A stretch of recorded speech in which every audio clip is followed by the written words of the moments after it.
Senators Baisley, Bridges, Buckner, Coleman, Cutter, Danielson, Excused. Exum, Fields, Gardner, Gonzalez, Hanson, Hinrichsen, Hawkes Lewis, Kirkmeyer, Coker, Liston, Lundeen, Marchman, Moreno, Mullica, Pelton B, Pelton R, Priola, Rich, Roberts,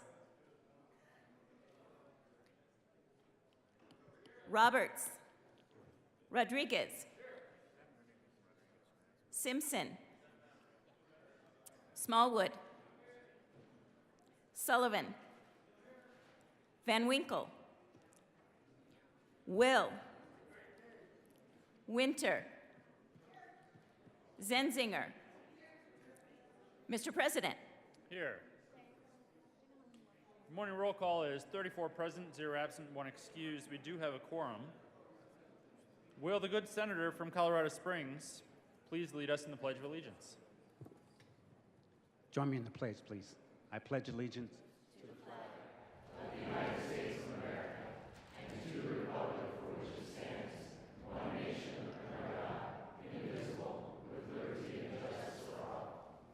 Approval of the journal. Senator Van Winkle. Thank you, Mr. President. I move that the Senate Journal for Wednesday, February 8th, 2023 be approved as corrected by our Secretary. You have heard the motion. All those in favor say aye. All those opposed, no?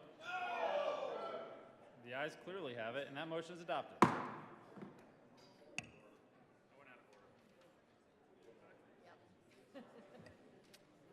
Members, this is a great day in the Senate. First, because the one and only Senator Gail Schwartz has joined us. Welcome back to the chamber. But also, we're going to be continuing to celebrate Black History Month, and we have a musical presentation today from Terrell Martin and C2 Mass Choir, who will be performing a couple of songs for us. The C2 Mass Choir is a professional community-based choir under the leadership and direction of musician and producer Terrell Martin. C2 is the reignited extension of the original award-winning Colorado Mass Choir, created and funded by Joe Pace. The C2 Mass Choir vision and mission is to use their gifts, graces, and abilities to do good in the community through singing that touches hearts, inspires change and growth, and encourages people to fulfill their God-given dreams. Let's see what you got.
Majority Leader Moreno. Thank you, Mr. President. I move that the Senate proceed out of order for a moment of personal privilege by the Senator from Aurora. You have heard the motion. All those in favor say aye. Aye. Those opposed, no. The ayes have it, and the Senate will proceed out of order for a moment of personal privilege by Senator Rhonda Fields. Good morning, Mr. President. I'd like to request a moment of personal privilege. Granted. Thank you. Colleagues, I hope that you enjoyed the gospel music singing that we heard today. I want to thank the choir for being here. Thank you all so very much. You blessed our heart and you blessed this chamber. Members, I'm here to acknowledge my pastor who is here. You heard her deliver the morning prayer. That was pastor, or is a pastor, Anita Jones. She's the pastor of For His Glory Church, which is in Aurora. And she is my spiritual counselor, my supporter, my pastor, and my friend. Unfortunately, she lost her husband recently, which was January the 31st. And her husband and her have been doing this ministry work way before they started the church. But the church has been in operation in Aurora for over 30 years. And so, Pastor Jones, I have a tribute that has been written by the team here that you see in front of you, which is Senator Coleman, Senator Buckner, and Senator Exum and I, and it reads like this. The Senate of the Colorado Legislature convened in the first general session of the 74th General Assembly hereby extends our deep condolences to the family and to the church for the passing of Pastor Tom Jones. The members of the Colorado State Senate extends this condolences to you and your family and the church on his passing. We recognize his pastoral leadership over the years has been an icon in our community and state. Countless lives have been touched and saved through his dedicated service to the Lord as well as for his glory ministry. Pastor Jones was recognized by the former President George Bush for his Outstanding Service Award that was given to him for his advocacy regarding the homeless in the community. I knew Pastor Tom. He was a remarkable man, a remarkable husband, a remarkable father, and my list can go on and on, but most importantly, he had a remarkable life, which was a true testament to his service to the glory of our God. This was requested by us. I already mentioned our name on this day, February the 9th, 2023, at the state capitol, and is signed by our dear Senate President, Steve Finberg. Members, at this time, I would like to request a moment of silence and ask the chimes to be rung. The Senate will observe a moment of silence and the chimes will ring.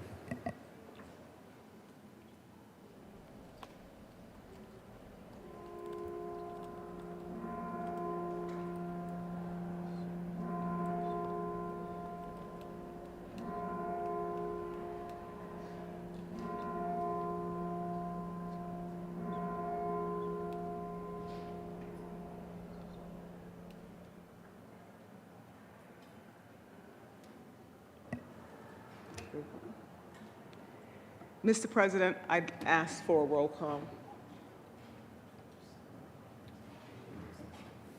Yes.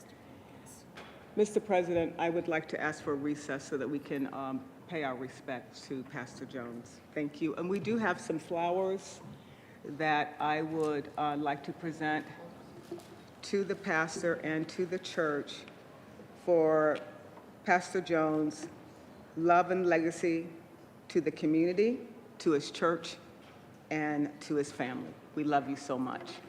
Thank you, Mr. President, for this. Thank you, members. We'll stand in a brief recess.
Services. The Senate will come back to order. Senate Services. February 9, 2023, correctly printed, Senate Bill 143, 144, 145, and 146, correctly engrossed, Senate Bills 112, 114, 115, 116, 117, 118, 119, 120, 121, 122, 123, 124, 125, 126, 127, 128, 129, 130, 131, 132, 133, 134, 135, 136, 137, 138, 139, 140, 140, and 141, and 142, correctly re-engrossed, Senate Bills 37, 40, and 41. Committee reports. February 8, 2023, Mr. President, the Committee on Judiciary has had under consideration and has had a hearing on the following appointments and recommends that the appointments be placed on the consent calendar and confirmed member of the State Board of Parole for a term expiring July 1, 2024. Michelle Marie Gang of Colorado Springs, Colorado, to serve as a citizen member reappointed. February 8, 2023, Mr. President, the Committee on Judiciary has had under consideration and has had a hearing on the following appointments and recommends that the appointments be placed on the consent calendar and confirmed member of the State Board of Parole effective July 1, 2022 for a term expiring June 30, 2024. Justin R. Hall of Pueblo, Colorado, to serve as law enforcement representative and as chair appointed. February 8, 2023, Mr. President, the Committee on Judiciary has had under consideration and has had a hearing on the following appointments and recommends that the appointments be placed on the consent calendar and confirmed members of the State Board of Parole effective July 5, 2022 for a term expiring June 30, 2023. Greg Sayes of Wheat Ridge, Colorado, to serve as a parole or probation representative occasioned by the resignation of Brandon Matthews of Colorado Springs, Colorado, effective July 5, 2022 for a term expiring June 30, 2024. Stephen Holmes of Lakewood, Colorado, to serve as a citizen member appointed effective July 5, 2022 for terms expiring June 30, 2025. Randy Moore of Centennial, Colorado, to serve as a citizen member appointed. Joe Martin Morales of Parker, Colorado, to serve as law enforcement officer reappointed. Darlene Acala of Pueblo, Colorado, to serve as a citizen member reappointed. February 2023, Committee on Judiciary, after consideration of the merits, the committee recommends the following: Senate Bill 74 be referred favorably to the Committee on Appropriations. February 2023, Committee on Judiciary, after consideration of the merits, the committee recommends the following: Senate Bill 72 be referred favorably to the Committee on Appropriations. February 2023, Committee on Judiciary, after consideration of the merits, the committee recommends the following: Senate Bill 73 be referred to the Committee of the Whole with favorable recommendation, with a recommendation that be placed on the consent calendar. February 8, 2023, Committee on Education, after consideration on the merits, the committee recommends the following: Senate Bill 87 be amended as follows, and as so amended be referred to the Committee on Appropriations with favorable recommendation. February 8, 2023, the Committee on Education, after consideration on the merits, the committee recommends the following: Senate Bill 84 be amended as follows, and as so amended be referred to the Committee of the Whole with favorable recommendation. February 8, 2023, the Committee on Education, after consideration on the merits, the committee recommends the following: Senate Bill 85 be referred to the Committee of the Whole with favorable recommendation, with a recommendation to be placed on the consent calendar. February 8, 2023, Mr. President, the Committee on Education has had under consideration and has had a hearing on the following appointments and recommends that the appointments be placed on the consent calendar and confirm members of the Board of Governors of the Colorado State University System for terms expiring December 31st, 2026. Raymond Baker of Lakewood, Colorado, to serve as a Republican appointed. Armando Valdez of La Jara, Colorado, to serve as a Democrat and representative of agriculture reappointed. February 8, 2023, Mr. President, the Committee on Education has had under consideration and has had a hearing on the following appointments and recommends that the appointments be placed on the consent calendar. Confirm members of the Charter School Institute Board for a term expiring July 1st, 2024. Deborah Hendricks of Colorado Springs, Colorado, representative boarding public service experience occasioned by the resignation of Tamara Olson of Colorado Springs, Colorado, appointed for terms expiring July 1st, 2025. Andrew Carroll of Glenwood Springs, Colorado, to serve as a parent with a child who is or has been enrolled in a charter school. Jill Anschutz of Denver, Colorado, to serve as a member with board experience with other board or public service experience reappointed.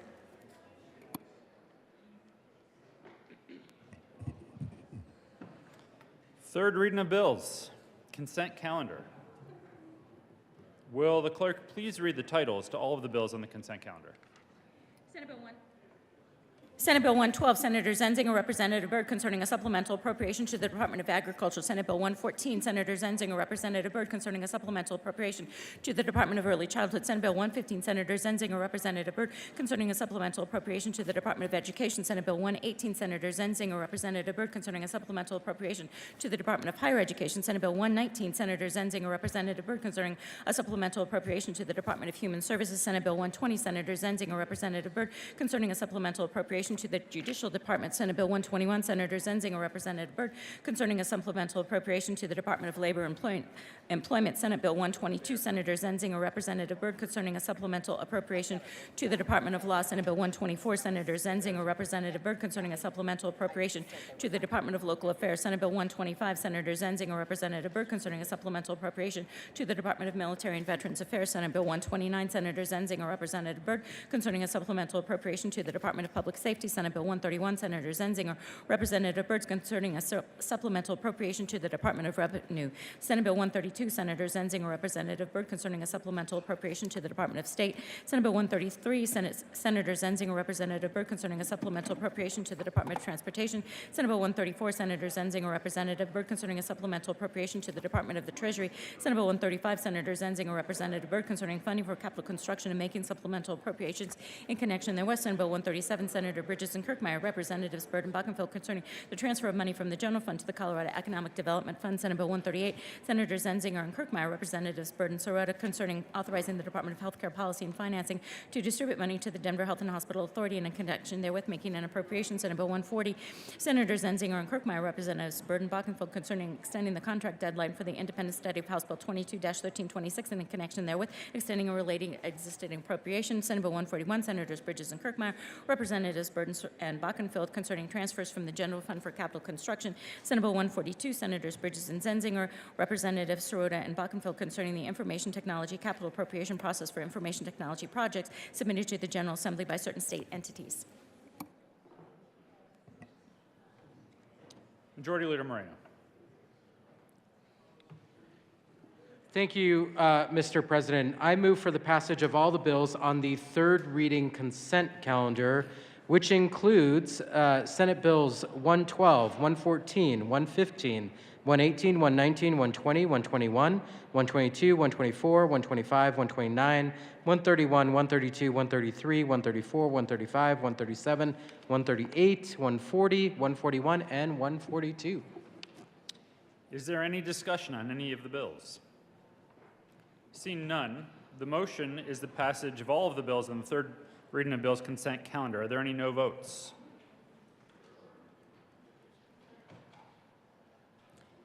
With a vote of 34 ayes, 0 noes, 0 absent, 1 excused, Senate Bill 112 is passed. Co-sponsors.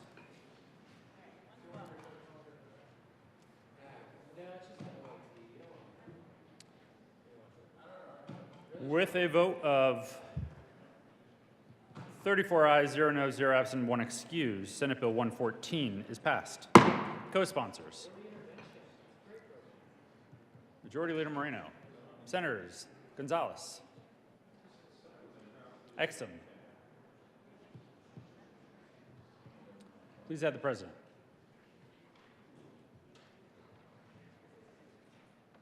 With a vote of 34 ayes, 0 noes, 0 absent, 1 excused, Senate Bill 115 is passed. Co-sponsors. Majority Leader Moreno. Senators Exum.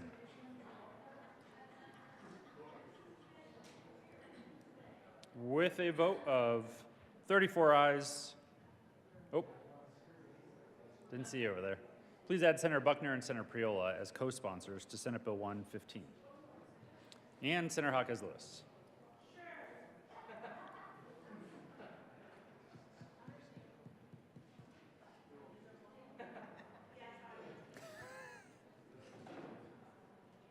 And please add Senator Gonzalez.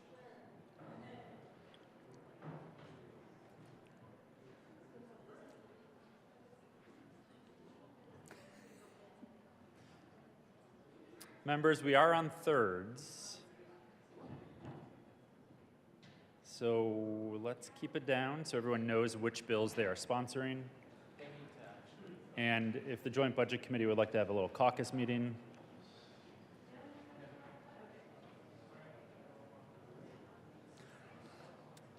With a vote of 34 ayes, 0 noes, 0 absent, 1 excused, Senate Bill 118 is passed. Co-sponsors. Senators Buckner, Priola, Marchman,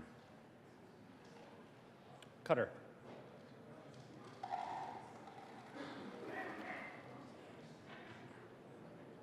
with a vote of 34 ayes, 0 noes, 0 absent, 1 excused, Senate Bill 119 is passed. Co-sponsors. Senators Buckner, Priola, Cutter, Marchman, Janal, Exum. Mr. Majority Leader.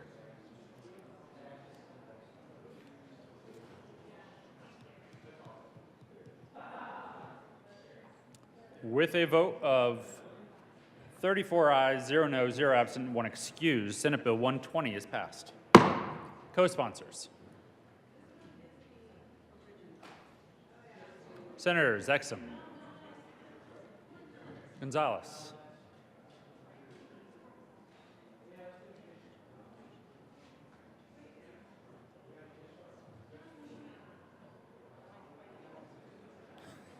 Majority Leader Moreno. With a vote of 34 ayes, 0 no, 0 absent, 1 excused, Senate Bill 121 is passed. Co-sponsors.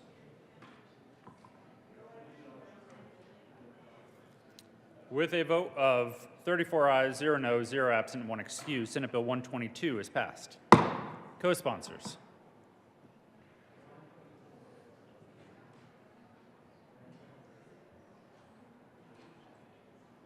With a vote of 34 ayes, 0 no, 0 absent, 1 excused, Senate Bill 124 is passed. Co-sponsors. Senators Marchman, Henriksen, Cutter, Gonzalez, Roberts, Jaquez Lewis, Sullivan, Kolker, Majority Leader Moreno, Buckner, Mullica, Exum. Please add the President.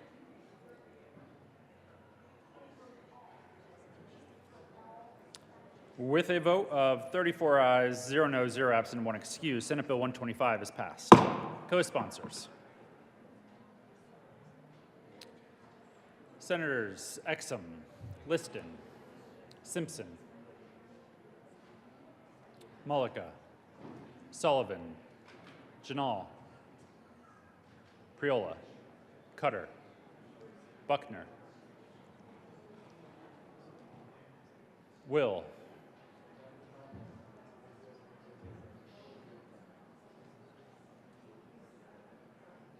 with a vote of 34 ayes, 0 no, 0 absent, 1 excused, Senate Bill 129 is passed. Co-sponsors. Senators Roberts, Mullica, Exum, Liston, Will, Buckner,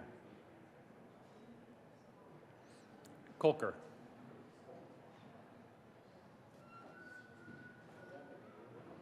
with a vote of 34 ayes, 0 no, 0 absent, 1 excused, Senate Bill 131 is passed.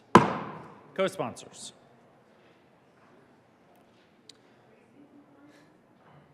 Senators Priola,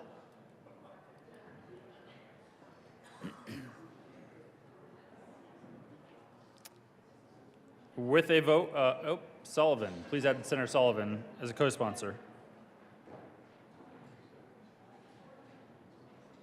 With a vote of 34 ayes, 0 no, 0 absent, 1 excused, Senate Bill 132 is passed.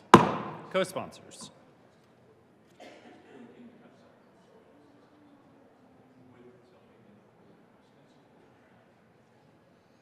With a vote of 34 ayes, 0 no, 0 absent, 1 excused, Senate Bill 133 is passed. Co-sponsors. Senators Priola,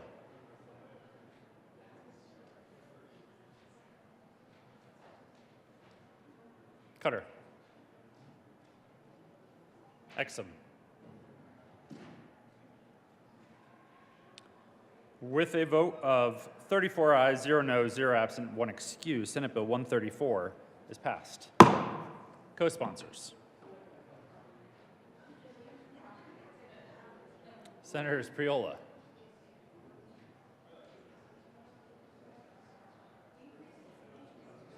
with a vote of 34 ayes, 0 no, 0 absent, 1 excused, Senate Bill 135 is passed. Co-sponsors. Senators Simpson, Majority Leader Moreno, Will,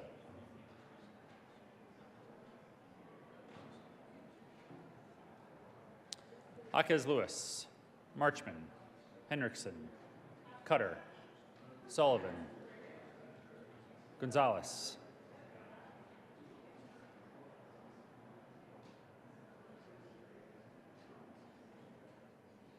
With a vote of 34 ayes, 0 noes, 0 absent, 1 excused, Senate Bill 137 is passed. Co-sponsors, Senators Roberts, Majority Leader Moreno, Marchman, Exum, Mullica, Hanson, Jaquez Lewis, Priola, Buckner, Cutter.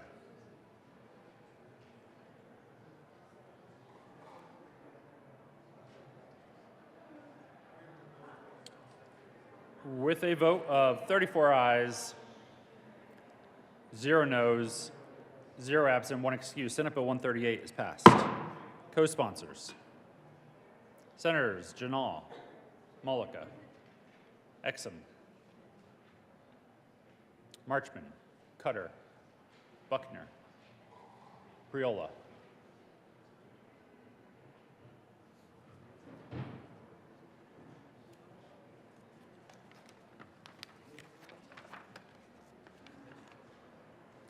With a vote of 34 ayes, 0 noes, 0 absent, 1 excused, Senate Bill 140 is passed.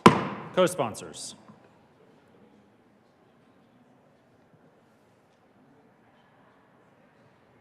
Senators Gonzalez,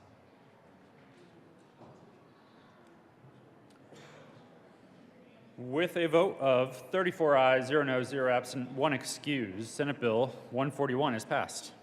Co-sponsors, Senators Henriksen,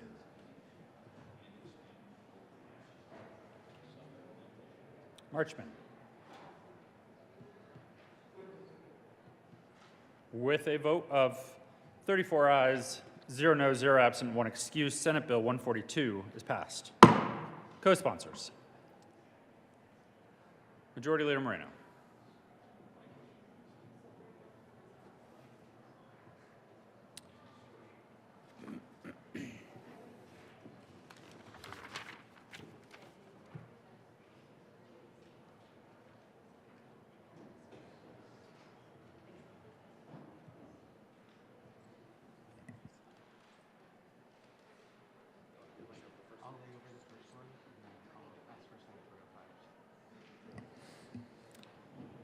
third reading of bills, final passage.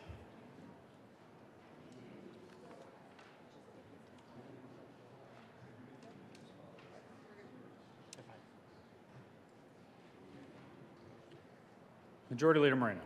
Thank you, Mr. President. I move Senate Bill 15 lay over until tomorrow. The motion is to lay over Senate Bill 15 until tomorrow. All those in favor say aye. Aye. Opposed, no. The ayes have it, and Senate Bill 15 will lay over until tomorrow.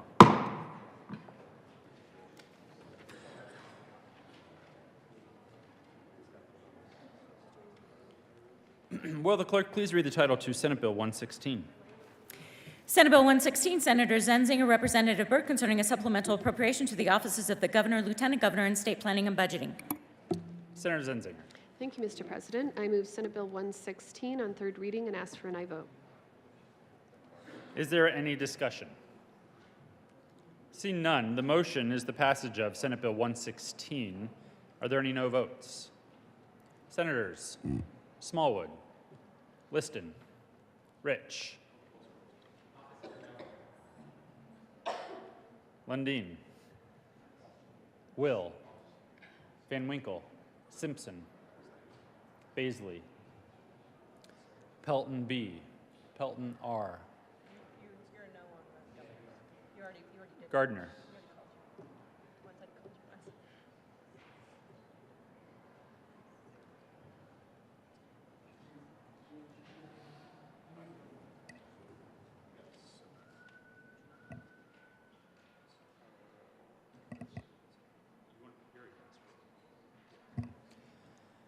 with a vote of 23 ayes, 11 noes, 0 absent, 1 excused, Senate Bill 116 is passed. Co-sponsors, Senators Marchman,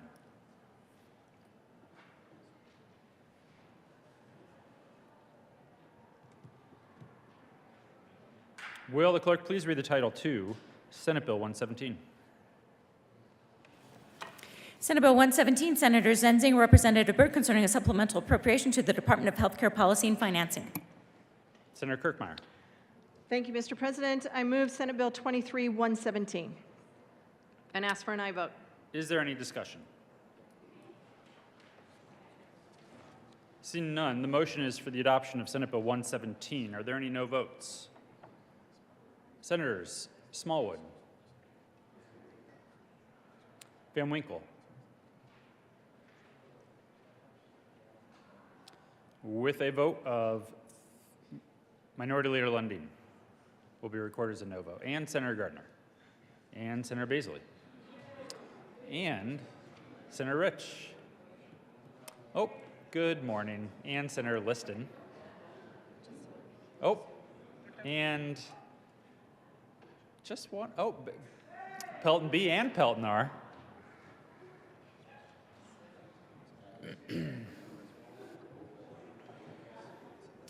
With a vote of 25 ayes, 9 noes, 0 absent, 1 excused, Senate Bill 117 is passed. Co-sponsors. Senators Marchman, Henriksen, Cutter, Buckner.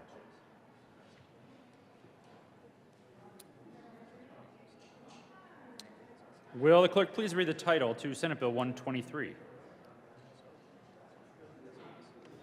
Senate Bill 123, Senator Zenzinger, Representative Byrd, concerning a supplemental appropriation to the Department of Legislature. Senator Kirkmeyer. Thank you, Mr. President. I move Senate Bill 23-123 and ask for an aye vote. It's easy as do, re, mi. Thank you. Is there any discussion? That's Jeff's job. Here it comes. Here it comes. Seeing none. Senator Gardner. Thank you, Mr. President. I need to explain my vote on this bill because this is the legislative supplemental appropriation. I was bitterly disappointed yesterday when my amendment to reduce our appropriation to 90 days was rejected. And so it creates a concern for me about whether I should vote for this supplemental appropriation as is, which really only has an OIT adjustment in it. This morning in my own hometown newspaper, there's an editorial about no raise for our part-time legislature, and of course there's no raise for our legislature in this appropriation, but I think the editorial is instructive about what that amendment that was rejected by a majority was, and it is, it's just as well Colorado's legislature doesn't meet year-round. The public probably has little appetite for the extra lawmaking and bellyaching that would result. I was only trying with my amendment to reduce the extra lawmaking and bellyaching for the last 30 days of our 120. But because this is only an OIT shift of money, I will be a yes vote. But please note, you have, I may remind you on the first week in May that you could have voted in favor of my bill and you could be home with your families, back at your businesses, making up for your income reduction. And thank you for your indulgence, Mr. President.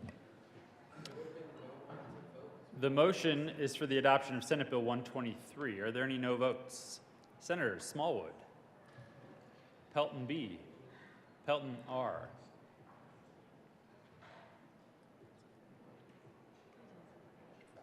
For those voting no, you will be excused for the last 60 days of session if you'd like. You're welcome to go home. Will Gonzalez.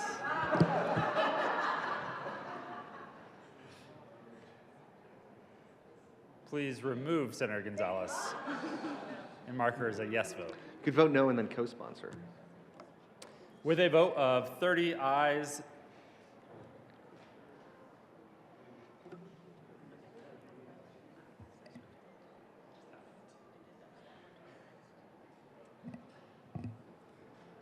Is this a Dominion machine?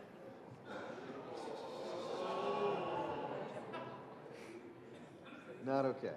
Not okay.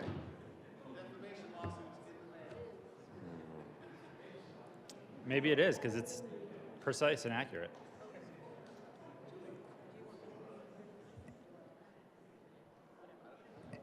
Senator Will, would you like to be recorded as a no vote? No, please mark Senator Will as a yes vote. Okay.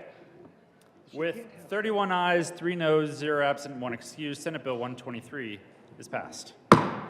Co-sponsors. Senators Priola, Cutter,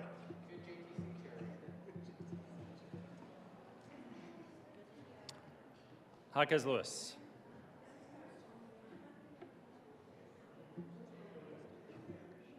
will the clerk please read the title to Senate Bill 126? Senate Bill 126, Senator Zenzinger, Representative Byrd, concerning a supplemental appropriation to the Department of Natural Resources. Senator Bridges. Thank you, Mr. President. I move Senate Bill 126 on third reading, final passage, and ask for an aye vote. Is there any discussion? The motion is for the adoption of Senate Bill 126. Are there any no votes?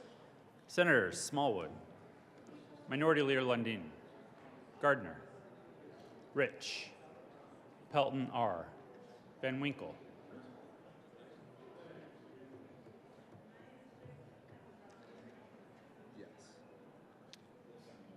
No. with a vote of 28 ayes, 6 noes, 0 absent, 1 excused. Did you get? Senate Bill 126 is passed. Co-sponsors. Senators Simpson, Gonzalez, Marchman, Priola, Will, Buckner, Priola, Winter, Cutter, Sullivan. Please add the president. Will the clerk please read the title to Senate Bill 127? Senate Bill 127, Senator Zenzinger, Representative Byrd, concerning a supplemental appropriation to the Department of Personnel. Senator Bridges. Thank you, Mr. President. I move Senate Bill 127 on third reading and final passage. Is there any discussion? Clearly, the Department of Natural Resources does need additional funding. If there are just bears running around. Where am I? 127, are there any no votes? Senators Gardner, Minority Leader Lundin, Smallwood, Liston, Rich, Pelton B, Pelton R, Will, Van Winkle.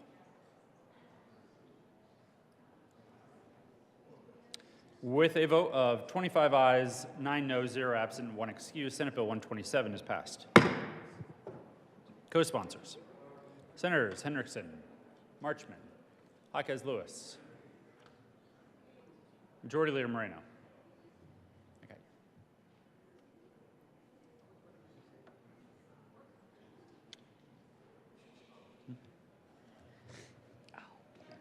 Janal.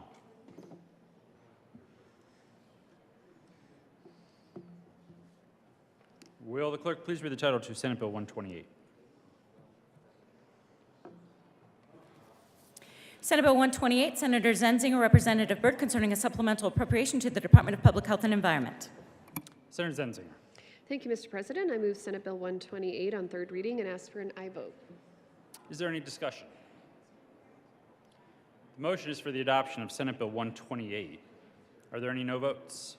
Senators Smallwood, Minority Leader Lundin, Gardner, Rich, Baisley, Pelton B, Pelton R, Simpson, Van Winkle.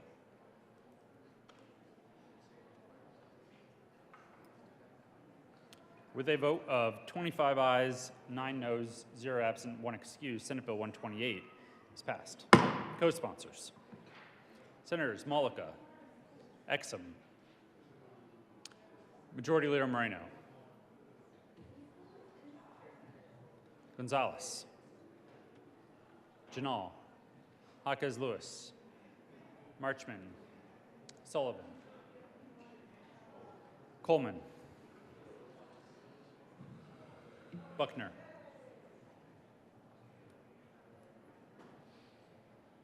please add the president. Will the clerk please read the title to Senate Bill 130? Senate Bill 130, Senator Zenzinger, Representative Byrd, concerning a supplemental appropriation to the Department of Regulatory Agencies. Senator Kirkmeyer. Thank you, Mr. President. I move Senate Bill 23-130 and ask for an aye vote. Is there any discussion? The motion is for the adoption of Senate Bill 130. Are there any no votes? Senators Baisley, Rich, Will, Pelton B, Pelton R, Liston, Smallwood, Van Winkle, Minority Leader Lundin. With a vote of 25 ayes, 9 noes, 0 absent, 1 excused, Senate Bill 130 is passed. Co-sponsors, Senators Gonzalez, Janal, Marchman, Sullivan,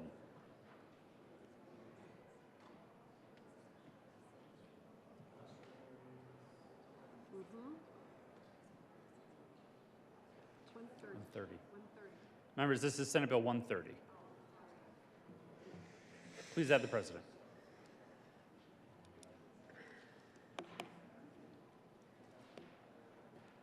Will the clerk please read the title to Senate Bill 139?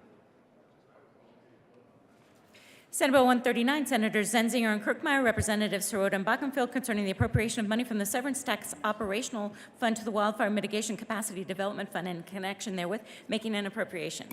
Senator Zenzinger. Thank you, Mr. President. I move Senate Bill 139 on third reading, and I ask for an aye vote. Is there any discussion? Senator Hansen. Thank you very much, Mr. President. And members, I just wanted to quickly make a comment about Senate Bill 139 because I believe this is another fine example of the state of Colorado stepping up to meet our increased wildfire challenges in the state. We have purchased helicopters, we have leased airplanes, we have expanded our investment in mitigation around the state. But I also want to remind everyone that we do not have a minimum statewide code when it comes to mitigation for new construction. That remains a problem in Colorado and fundamentally shifts risk to the taxpayers of the state. I am very much in support of Senate Bill 139, but I wanted to remind the body of an important conversation that we started last year and that will continue in this session, which is the pressing need for statewide minimum codes when it comes to mitigating fire risk in new construction. I had a conversation with the fire chief up in Grand County over the summer, looking at the damage from the East Troublesome Fire. One of the first things he shared with me is that his crews, in responding to that fire, the first thing they did was to go to houses that were under threat and tear off the wooden porches that were next to those houses because they are essentially a catcher's mitt for embers and massively increase the fire danger and the ability of our public safety officials to protect those houses. We have to do a better job of reducing fire risk at the very moment new construction starts.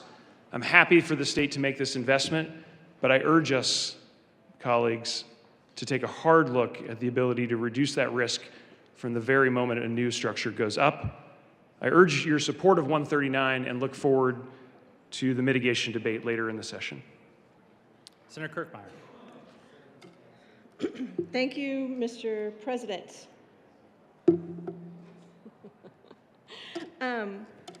This is a fine example of the state stepping up. In fact, they're stepping up out of, I just want to point out to everyone, the Severance Tax Operational Fund. Just thought I'd point that out. That's where, this isn't general fund monies.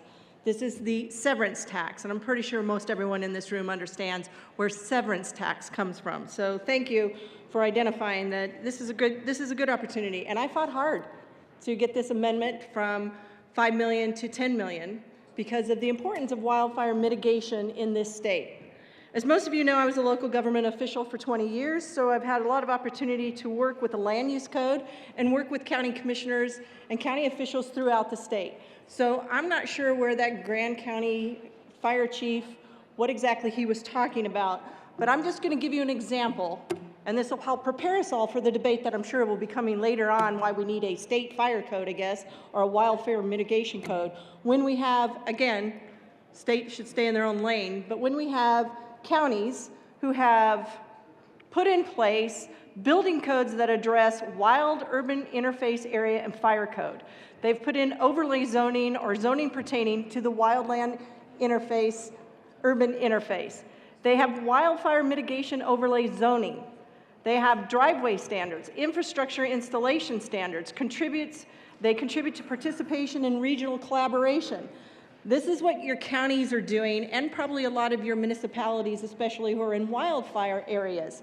They contribute or participate in regional collaboration. They have local task force dedicated to wildfire issues. They have community wildfire protection plan. There are like 26 counties who have that in place already. They have wildfire operating plan. They have forest management plans, wildfire hazard mapping, hazard mitigation planning, citizen landowner outreach and education, local/mulch collection programs, chipper rental programs, biomass utilization programs, volunteer firefighter training. Again, these are counties that are doing this. I'm not talking about fire districts, I'm talking about counties.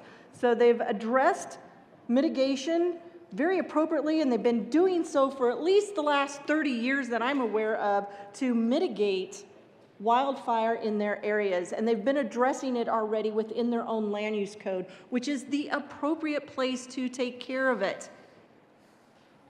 Counties don't need the state telling them how to put in land use codes to protect and take care of the individuals who live in their counties. They've been doing it. So I just want to point that out, but I am very grateful that the good senator from Denver came up here and pointed out that this is the state stepping up with severance tax dollars to help fight and mitigate wildfires.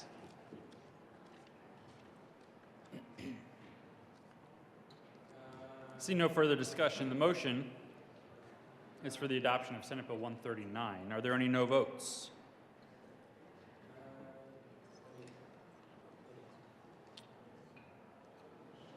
With a vote of 34 ayes, 0 noes, 0 absent, 1 excused, Senate Bill 139 is passed.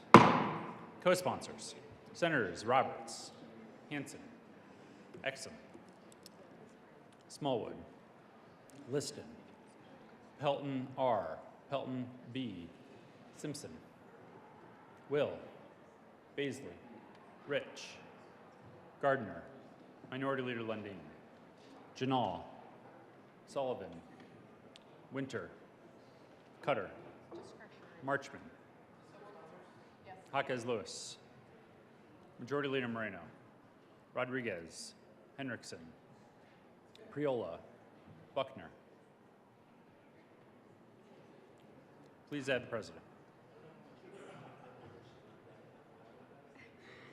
Will the clerk please read the title to Senate Bill 136?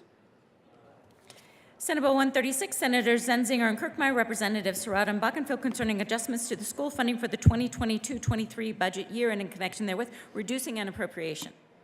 Senator Zenzinger. Thank you, Mr. President. I move Senate Bill 136 on third reading. Members, this line item, or excuse me, this bill was on consent yesterday, so we didn't have an opportunity to talk about it during second reading. So I'm just going to make a couple of quick points. This appropriation, this mid-year adjustment, is a good news, bad news story. Bad news, our per pupil count was down, and our at-risk student count was up. So we are responsible for covering the state's portion of fewer students, but the students who are showing up have greater needs. So essentially, we are evening out the appropriation. However, the local tax collections were very high, and that reduces the state's obligation. We're choosing to take our reduction out of the state ed fund instead of the appropriation that we put into our total programming, so as to make sure that our school districts and our schools are not experiencing a cut this year to their funding.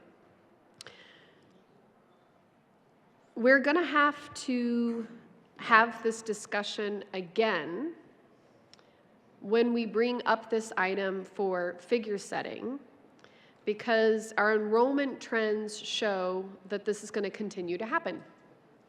And we're going to have to think about what the implications are as we move forward. Nevertheless, I ask for your support of this amendment, this supplemental bill to our budget from last year, because I believe it's the right thing to do, and it will continue to provide the sufficient amount of funding that our schools need for the 22-23 budget year. Minority Leader Lundin. Thank you, Mr. President, and I thank the chair for the introduction to this particular supplemental that's before us right now. Adjustments to school funding for the 22-23 school year, Senate Bill 136. Colleagues, get out your checkbooks. We all need and depend on transportation, automobiles. Well, there's an economic downturn coming, and so Detroit needs your check because the forecasts are they're going to produce fewer cars, but you need to send them a check because whether you drive a traditional fuel vehicle or an electric vehicle, Detroit should be paid even if they're not actually producing the same number of automobiles. So send them a check for not sending electric vehicles or gas-powered vehicles into the market stream. Sounds kind of absurd, but please prepare to do that. Eggs. We've got a problem with eggs. You know, if you just want to subsidize and support a dozen eggs to the egg producers, get out your checkbook, send the egg producers $8, $10, whatever you're paying for a dozen eggs, for the eggs that will not be on the grocery shelves. Because eggs are important to our future. We all want that industry to stay in place, and so send them a check for the eggs that they are not going to send to the grocery stores. Housing. We're talking a lot about housing this session. Get out your checkbook. Send a check to the home builders of Colorado, because as we head into this economic downturn, they are going to produce fewer homes, but you should send them a check whether they're producing and selling the homes or not, because housing is important to us. Now, all of this sounds a little bit absurd, doesn't it? You're saying, what on earth is Lundin talking about? I'm pointing out how broken our school, K-12 school funding model is. I had requested a memo from the Joint Budget Committee staff regarding this issue, and it turns out in 22-23 we're going to have 22,216 fewer students in public education than we had in the previous budget year. And in order to pay for serving those wait a minute, we're not actually providing service to those 22,000 students. They're not in the public education model, but in order to fulfill the obligations of the model, we're going to send $204 million, to be precise, $204,011,466 of total program funding to fund what are known as phantom students. You see, we have this averaging model where districts get paid the average of the previous 5 years' attendance in the money we send to them to not provide service to students. Think about that.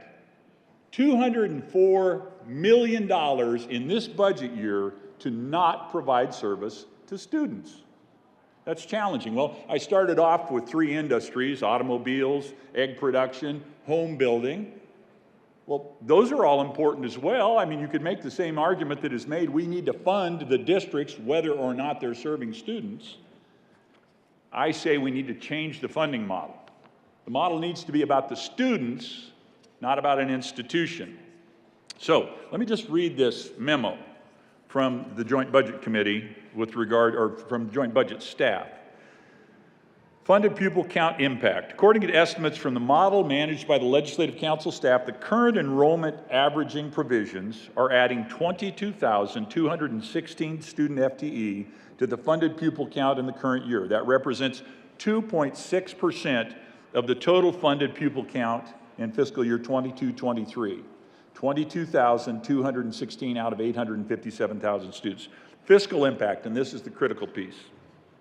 According to the same model, those 22,216 student FTE require or equate to $204 million of total program funding in the current year. That's $204 million, represents a 2.3% of the $8.9 billion in state funding that goes in.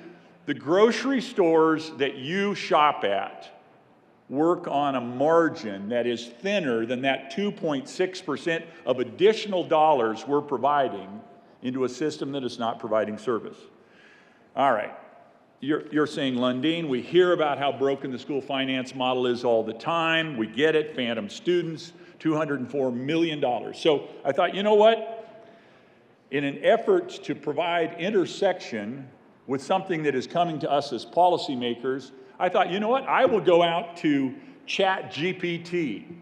You all know what ChatGPT is? It's that intellectual, help me out here, artificial intelligence app that you can go to, and you put in a question to this artificial intelligence. And why this matters to policymakers is we're discovering apparently some college students are having ChatGPT write their essays for them.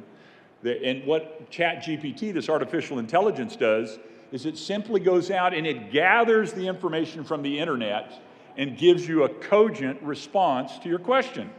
So I said, well, ChatGPT, artificial intelligence, the future of our society, what does the internet say about the Colorado K-12 funding model and phantom students? So here's enough with Lundeen beating the same drum he's been beating for years. $200 million to not serve students. ChatGPT says, and I'm going to read it directly, the Colorado K-12 funding model that pays districts for students who are no longer enrolled is considered a bad policy for several reasons. Now, I want to be really clear. This is ChatGPT, not Paul Lundeen, because this is far less charitable with regard to this conversation than I continue to be as I say we need to change our funding model and make it about students and not institutions. To continue with ChatGPT, it's a bad policy for several reasons. One, inefficient allocation of resources. By continuing to pay for students who are no longer enrolled, the system is inefficiently allocating resources that could be better used for current students. Two, incentivizes poor record keeping. The policy can incentivize districts to have poor records on student attendance and enrollment, since they would still receive funding even if they do not accurately track who is actually attending schools. Three, encourages manipulation of enrollment numbers. The policy creates an incentive for schools and districts to manipulate their enrollment numbers in order to receive more funding, which could lead to unethical practices and negatively impact the educational experience of students. Four, does not accurately reflect student need. Boy, I could not agree more with artificial intelligence than I do in this moment. Does not accurately reflect student need. Paying for students who are no longer enrolled does not accurately reflect the needs and resources required for the students who are currently attending school and therefore can lead to an unequal distribution of resources. Talk about a lack of equity. Wow. So here's the conclusion from artificial intelligence. ChatGPT says, overall, the Colorado K-12 funding model that pays districts for students who are no longer enrolled can lead to inefficiencies, poor record keeping, manipulation, and an unequal distribution of resources. It is important to have a funding model that accurately reflects the needs of current students and efficiently allocates resources to support their education. So enough with artificial intelligence. Back to absolute authenticity and lack of intelligence in moments. That would be my voice and my perspective. I'm continuing on with the memorandum from the Joint Budget Committee. They have said, well, we're struggling with this. It's hard for us to use the phrase phantom students, although that is in the vernacular the description of what's going on. And so they've come up with a clever frame for this. Whenever you hear me say phantom students, in order to be precisely correct with regard to, or agnostic in your language, you should say in your mind, averaging dependent student. So I'm going to say phantom student because it's 22,000 students who have chosen to go get their education in a different way than public education. And what you should put into your mind is the phrase averaging dependent student. So what does this mean with regard to 136? Am I standing here saying, no, don't vote for 136? Of course not. I have brought to this chamber, excuse me? Minority Leader Lundy, would you like to go into your second 10 minutes? My second 45 minutes? Yes, I would love to go into my second 10. Thank you, Mr. President. I have argued and run bills, in fact, ran a bill with Senator Kirkmeyer last year that would have eliminated the budget stabilization factor. I am all for prioritizing public education, spending our money on public education. Within that, I say we need to make sure that the money gets into teachers, that is, student-facing classroom teachers' paychecks. We need to do a much better job of paying our teachers. We need to get rid of the budget stabilization factor. And part of the way we get at that is by changing the funding model to get rid of this thing called phantom students. Let's actually make sure the districts that have growing enrollment have increasing funding to support their growing enrollment, and districts that have declining enrollment are acknowledging their reality, making good management judgments, doing the things they need to do to deal with the fact that they have declining enrollment. So this was, quite frankly, in the nature of a public service announcement, an ongoing conversation around how antiquated the 1994 finance model that we use to fund public education is, how far it has become disconnected from the needs of students and instead props up an edifice. We need to actually make our funding model about students as we move forward, because $204 million spent, just money cast upon the mists, bread cast upon the waters, money spent to not serve students is absolutely wasted money, and we should not do that. Thank you, Mr. President. The motion is for the adoption of Senate Bill 136. Are there any no votes?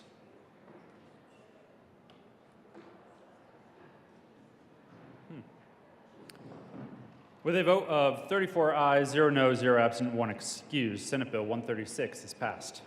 Co-sponsors, Senators Marchman, Cutter, Henriksen, Buckner, Fields, Priola, Jaquez Lewis, Exum,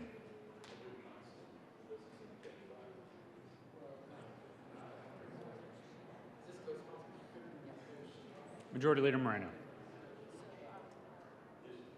Please add the president.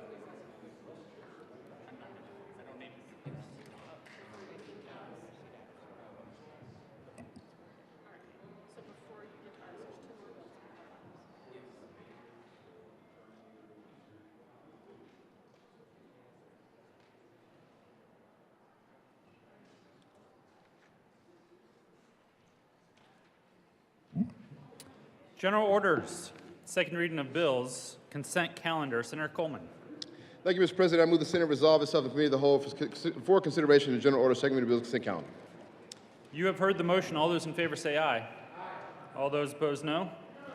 The motion is adopted, and the Senate will resolve itself into the Committee of the Whole for the consideration of the general order, second reading of bills, consent calendar, and Senator Coleman will take the chair.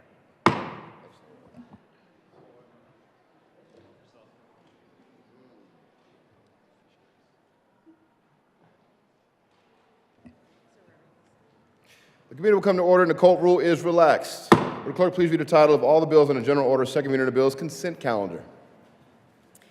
House Bill 1049, Representatives Soper and Baker, Senators Gardner and Rodriguez, concerning the enactment of the Colorado Revised Statutes 2022 as the positive and statutory law of the state of Colorado. House Bill 1033, Representatives Charbini and Joseph, Senators Gonzalez, concerning persons with whom the Office of Alternate Defense Counsel may contract. Majority Leader Moreno. Thank you, Mr. Chair. I move for the passage of all the bills on the general orders second reading of bills consent calendar, which includes House Bills 1049 and 1033. There are no committee reports. Is there any discussion on any of the bills on the consent calendar? Senator Gardner. Yes, thank you, Mr. President, Mr. Chair. Now that discussion on the consent calendar has become a thing, I thought about putting in a question about enactment of the CRS into the chatbot, but I thought maybe that would lead to my replacement here on the floor by a chatbot. I also contemplated that it's possible that a case can be made that if a bill is the enactment of the entire 2022 CRS, take a look at the shelf, that one might, under the Constitution of the state of Colorado, request that the CRS be read at length because it's part of the bill by incorporation by reference. I didn't think that I wanted to go across the street on a suit, for that matter, this year. So I simply am going to vote yes on the enactment of the CRS and urge you to do so as well. Seeing no further discussion, the motion of the body is the adoption of all the bills on the general order second reading of bills consent calendar. All those in favor say aye. Aye. Opposed, no. The ayes have it, and the bills are adopted. Majority Leader Moreno. Thank you, Mr. Chairman. I move the committee rise and report. The motion for the committee to rise and report. All those in favor say aye. Aye. Opposed, no. The ayes have it, and the motion is adopted. The committee will rise and report.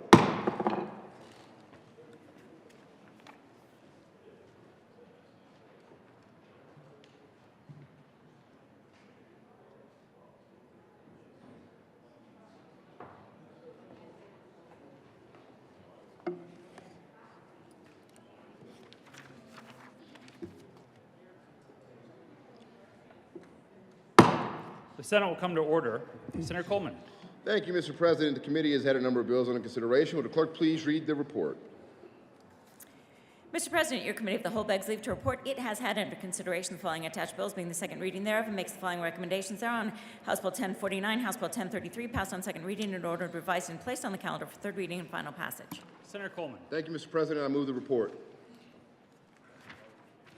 The motion is the adoption of the committee of the whole report. Are there any no votes?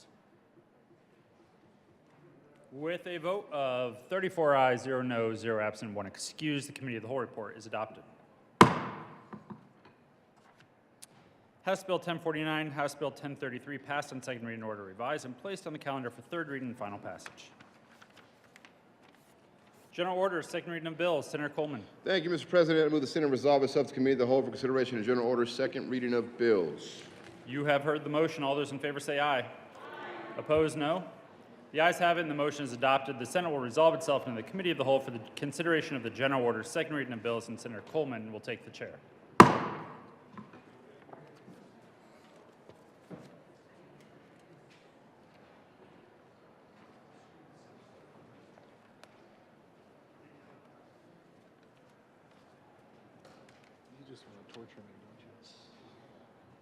Committee will come to order and the Colt rule is relaxed. Will the clerk please read the title to Bill 113? Senate Bill 113, Senator Zenzinger, Representative Byrd, concerning a supplemental appropriation to the Department of Corrections. Mr. Majority Leader. Thank you, Mr. Chair. I move that Senate Bill 113 lay over to the bottom of the general order second reading calendar. The motion is for Senate Bill 113 to be laid over. All those in favor say aye. Aye. Opposed, no. The ayes have it, and 113 will be laid over. Will the clerk please read the title of Senate Bill 34? Senate Bill 34, Senators Fields and Pelton B, concerning the definition of serious bodily injury in Section 18-1-901 Colorado Revised Statutes. Senator Fields. Mr. Chair, we move Senate Bill 34 and the committee report. To the Judiciary Committee report, Senator Fields. Members, the committee report makes clarification that serious bodily injuries would include a firearm wounds and knife wounds. We ask for an aye vote on this amendment. Any further discussion on the Judiciary Committee report? Seeing none, the motion is the adoption of the Judiciary Committee report. All those in favor say aye. Opposed, no. The ayes have it, and the Judiciary Committee report is adopted. To the bill, Senator Pelton. Members, what this bill does is that it addresses the Supreme, oh, I'm sorry. Thank you, Mr. Chair. What this bill does is it cleans up what the Supreme Court's interpretation of the definition of SBI is that came from People versus Vigil. The defendant, Delbert Vigil, stabbed the victim, Ryan Combs, into the neck. Vigil fortunately missed all vital structures and did not cause death. But the treating doctor and the trial judge believed his actions rose to the level of SBI under the current definition. The state Supreme Court held that SBI definition of substantial risk of death concerns the facts of the actual injury and not the risk associated with the actions. The interpretation unfortunately diminished the concept of risk regarding the defendant's inherent actions in using a certain type of weapon. Seeing no further discussion, the motion is the adoption of Senator Gonzalez.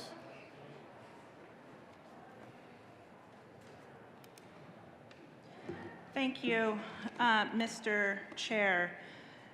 I want to extend my appreciation to my colleagues who are bringing forward this bill, but I rise in opposition to Senate Bill 34. If you look at the contours of the definitions of serious bodily injury, and then you look at 18-1901, subsection 3P, serious bodily injury. If you also look at 3E, you'll see the definition of deadly weapon. If you go to 18-3-202, assault in the first degree, subsection 1, a person commits the crime of assault in the first degree if A, with intent to cause SBI to another person, he causes serious bodily injury to any person by means of a deadly weapon. Colleagues, I rise because what Senate Bill 34 seeks to do is to combine both the degree of injury with the instrumentality. Senate Bill 34 includes language around a penetrating knife or gunshot wound, which is already addressed definitionally at 18-1901-3 subsection E. Deadly weapon means 1, a firearm, whether loaded or unloaded, meaning it is shot at you or used to pistol whip, or 2, a knife, bludgeon, or any other weapon, device, instrument, material, or substance. Y'all, I'm wearing a nice turquoise ring today. If I were to punch somebody substantially enough to break a bone, that could be enough already to be defined as a deadly weapon. I appreciate the debate that we've had around this policy. I appreciate some of the amendments that sought to address a subset of the concerns, but I also, I still remain concerned, and I ask for a no vote. Senator Fields. Thank you, Mr. Chair. Members, this Senate Bill 34 is pretty specific. It's the definition of serious bodily injury, SBI. Serious bodily injury. Serious, which means we're not joking when it comes to serious bodily injury. We're not talking about a paper cut to the neck. These are not scratches like you're in your kitchen and you're chopping up onions and you maybe cut your finger. Serious bodily injury is in statute, and it's been in statute for a long time, and what DAs and other folks use, that is a definition for what serious bodily injury is all about. 50-year case law has a definition for serious bodily injury, 50 years. But then all of a sudden, we had the Vigil case. You heard my co-prime sponsor talk about the Vigil case. That's why we're here today, because they altered nearly 50 years of definition of serious bodily injury to include if it didn't kill you, then it's not worthy of being considered as a serious bodily injury. If it didn't kill you, that means if someone stabs you in the neck, that's what happened to Vigil. And I have photos.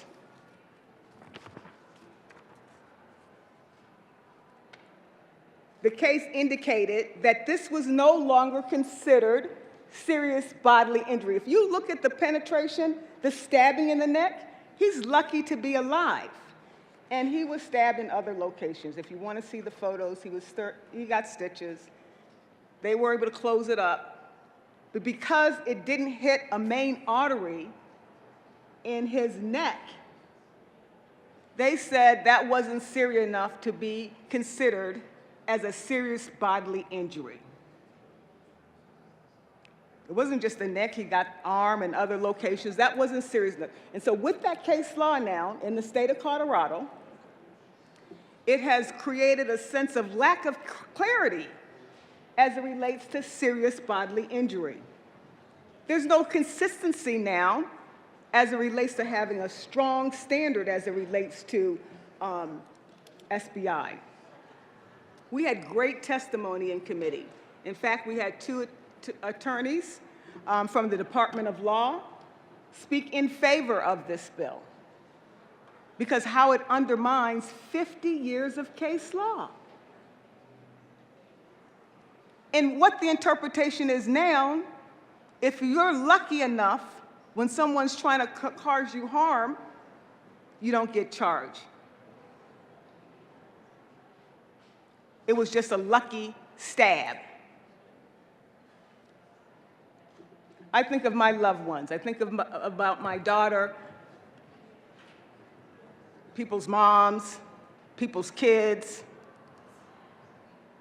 If someone stabs them in the neck or if they shoot them, this also includes gunshot wounds. Sometimes gunshot wounds causes a through and through, which means it can go through your arm and go out. That's not considered serious bodily. Why? Because you didn't die. We had several DAs, and we had a member of the police association come and testify. The DAs speak in favor for the bill, but what they said was real important to me is that they know how to sort through these cases. There's this interpretation that DAs just want to overcharge and overcharge and overcharge. And if we change the definition to SBI, that means we're going to have more people being charged with this SBI definition. Have you looked at the physical note? Look at it. It doesn't cost the state a penny. Which means, and we know how that's calculated, they look at how much it's going to cost to prosecute somebody. They research it. We've seen physical notes. We know that sometimes they have 10 FTEs, 5 FTEs. We calculate the hours, what that means. 1 FTE will be 2,000 hours in a year. Changing this definition back to what it was 50 years ago is not going to cost the state any additional money. And so DAs are saying that they sort through. If someone, and there's probably other reasons why you might have a stabbing in the mind, maybe there's other charges involved in it, but they're saying if you think this is minimal, if you're voting no on this bill because you think that the DAs are going to charge someone because it was just a scratch on their neck, or there was a gunshot and the gun fired off and it went through somebody's thigh, and that's not considered serious. By the way, Vigil died in jail. He died. So you might think it wasn't significant, but we don't know the outcome of some of these injuries. But members, I think that we can trust district attorneys and the Department of Law and law enforcement officers to know when something applies with the law. Don't let anyone trick you to believe that this is going to alter the definition to include a minor cut or slash. That is false. That is a false narrative. And what that amendment does, it provides clarity, more clarity, so that we don't consider and wrap up little nicks and, they're not going to be superficial wounds. DAs and police departments and our court systems, they have a lot of work to do.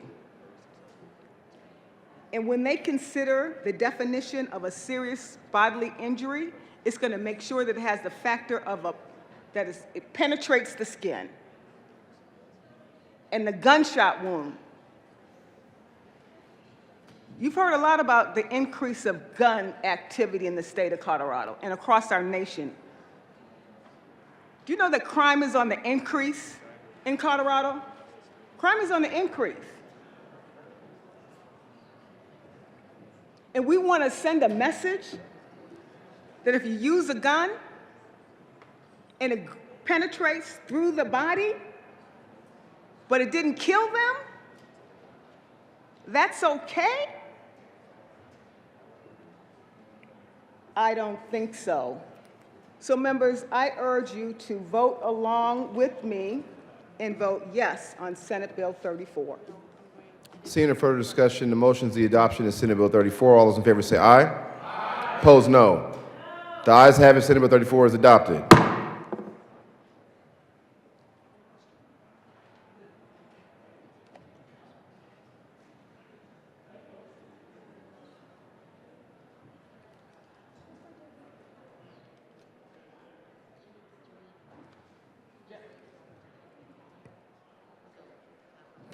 Would the clerk please read the title of Senate Bill 113?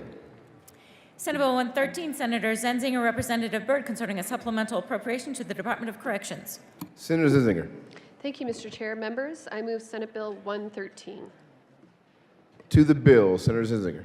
Thank you, Mr. Chair. Members, this is an appropriation, a supplemental appropriation based on caseload prison adjustments. The bill includes an increase of $6.2 million general fund. This amount includes a $1.7 million to pay for 393 additional beds and 5.7 FTE in state prison facilities, and two, it includes $4.5 million in housing incentives to boost recruiting and retention at the Sterling, Buena Vista, and Lyman correctional facilities. The department is aiming to provide up to $1,000 per month for up to 1,133 new and existing employees at those facilities. The bed increase reflects living units that have already been opened at the Delta facility, 106 beds, 4 Mile facility, 107 beds, Trinidad, 100 beds, and La Vista, 80 beds. Let me repeat. The bed increase reflects living units that have already been opened at the Delta, 4 Mile, Trinidad, and La Vista correctional facilities.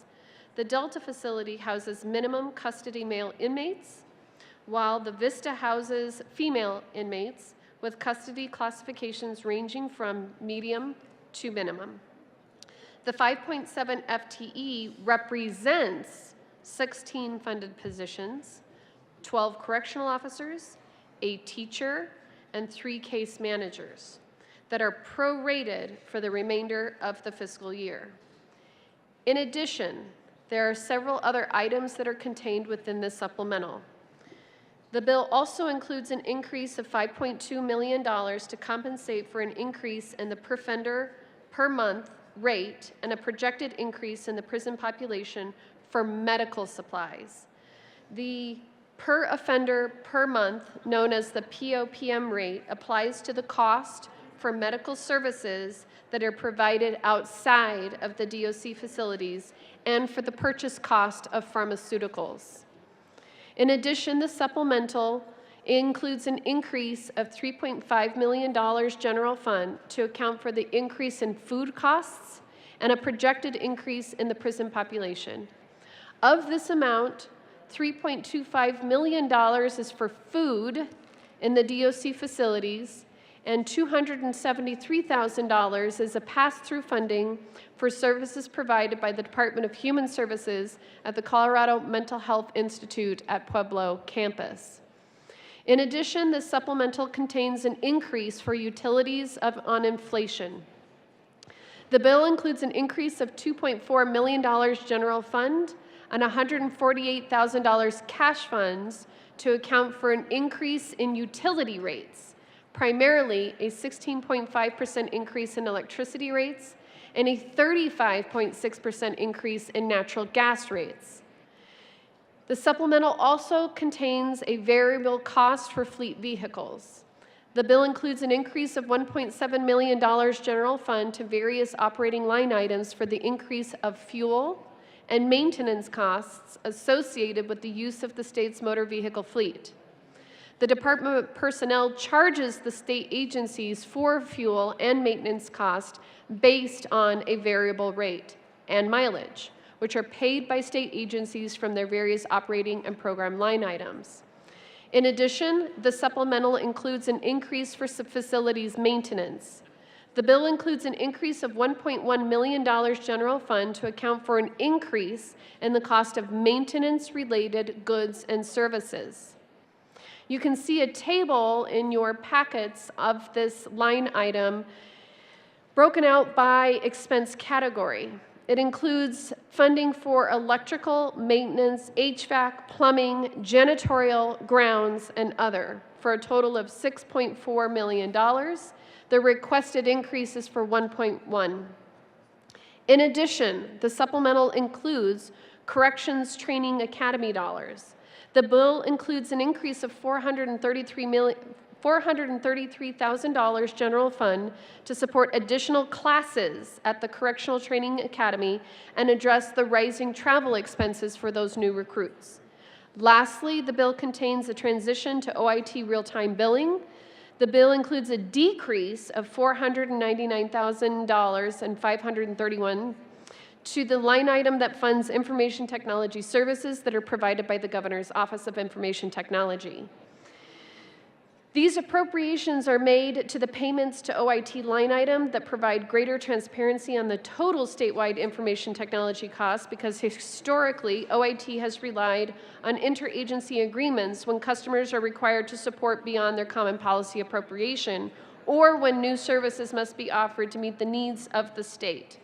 This change allows the state to reflect funds that originate as general fund, cash funds, and federal funds in user agencies as reappropriated in the OIT line item. Members, that is what the supplemental bill contains, and I am sure we will have a fun discussion today. Mr. Minority Leader. Thank you very much, Mr. Chair. I want to be really, really clear on this supplemental bill 113. There's a lot of detail, there's a lot of minutia, there's a lot of uncertainty and unclarity as we're trying to sort through what's going on. The big framing is this.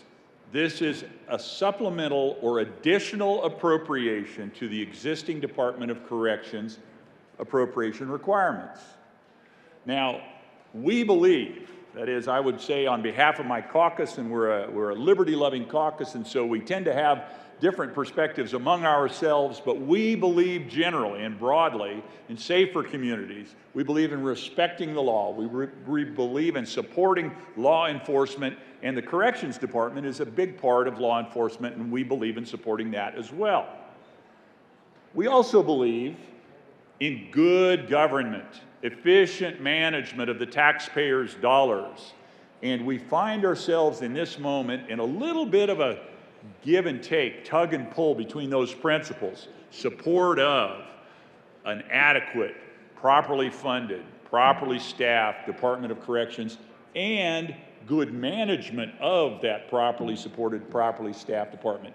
And we're struggling with some management elements and some challenges within, and we find ourselves engaging into this conversation in this detailed, supplemental, additional request for the Department of Corrections. So we're, in a way, holding the Department of Corrections' feet to the fire, saying, we support you. We believe in making sure that you have an adequate number of beds to do the job with which society has tasked you. And we also believe you need to do a better job of managing the money you've got, because it's $1 billion already, and you're asking for a little bit more here. So as we go through this conversation, I want to be really, really clear. We support beds. We don't want to reduce them. Our inboxes are filling up with folks who say, get rid of beds. Don't at all agree with that. Don't at all support that.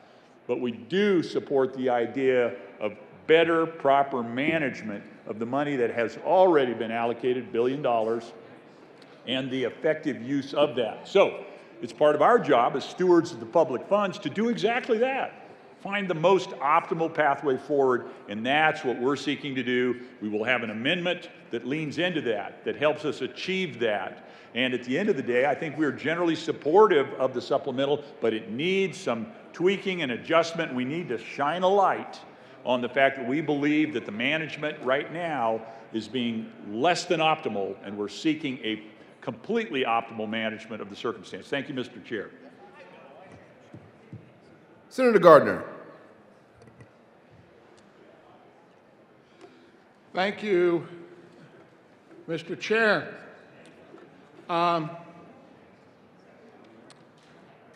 There's an amendment at the desk.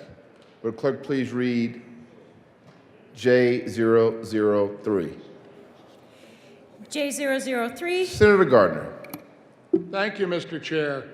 Well, I was hoping that an amendment would appear at the desk just magically, and it did. I move J003 to Senate Bill 113. To the amendment. Senator Gardner. Thank you.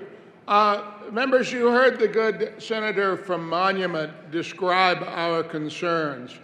Let me re-emphasize that those of us in our caucus, while we have a range of views, are united in the notion, the belief, that an efficient, adequate, properly staffed, properly trained, properly equipped Department of Corrections is a necessity for the public safety of the people of Colorado. So when we hear pleas for reductions and removing beds and releasing a bunch of people because we can't staff or something like this, this is an alarm bell to me and to all of my caucus, and more importantly, our communities. Equally concerning to us is when we begin to have the sense that, for a variety of reasons, there are management concerns within the Department of Corrections. That is what we have heard over the past several weeks. And one of these concerns is that our supplemental budget really is misaligned, if you will, for lack of a better term, misaligned with what the needs are. So what we have in the supplemental is an addition of 5.7 FTE. I'm going to call it 6.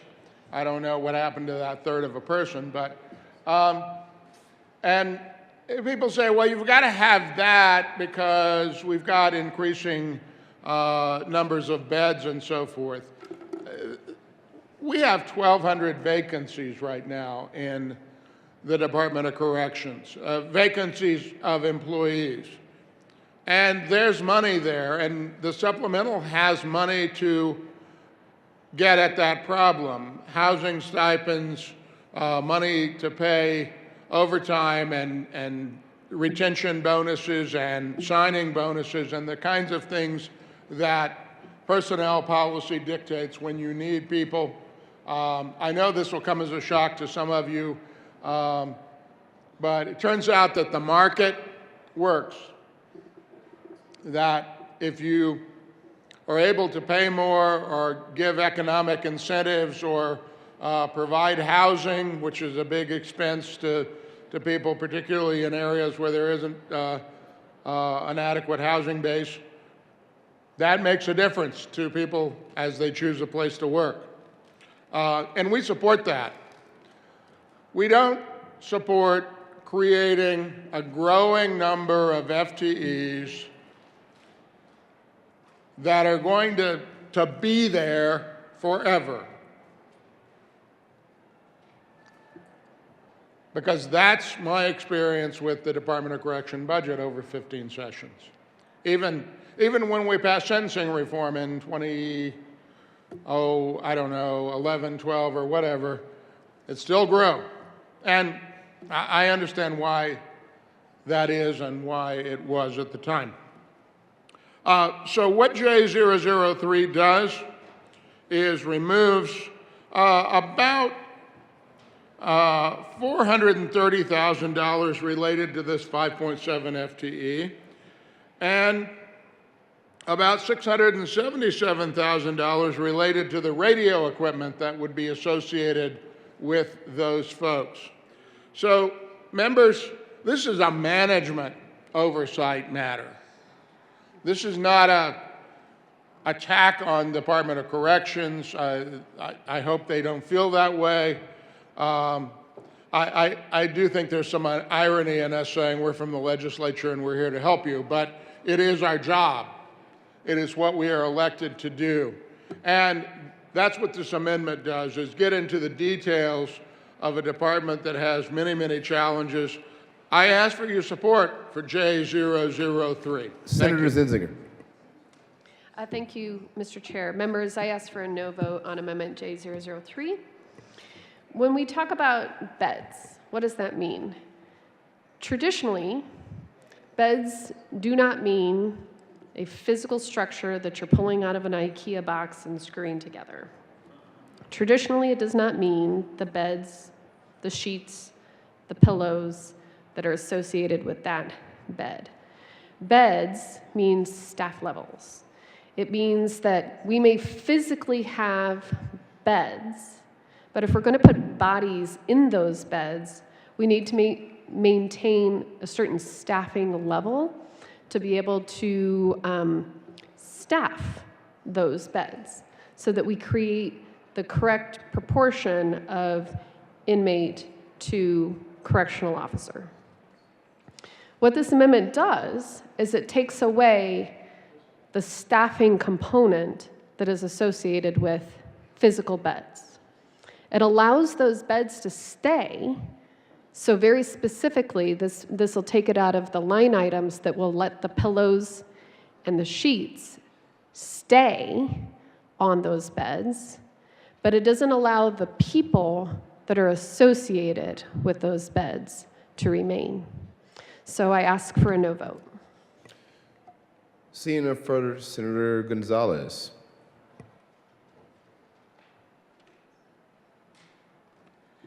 Thank you, Mr. Chair. And I want to speak with specificity in regards to, can I see a copy of that amendment? Do you have a copy of the amendment? Thank you. I want to speak with specificity to J003. If you turn to page 3 of the amendment, the purpose removes $430,925 of general fund related to the addition of 5.7 FTE in the Department of Corrections. It removes $677,516 general fund related to radio equipment. The good senator from Arvada was speaking about beds and sheets. Let me also talk about the way in which $1.7 million for 393 additional beds also relates to, it's not just beds and sheets. It is the formula that is utilized. It's the shorthand formula that is utilized to ensure the staffing levels that also includes radio equipment. And so I think that this amendment actually splits the baby. I ask for a no vote on J003. Senator Kirkmeyer.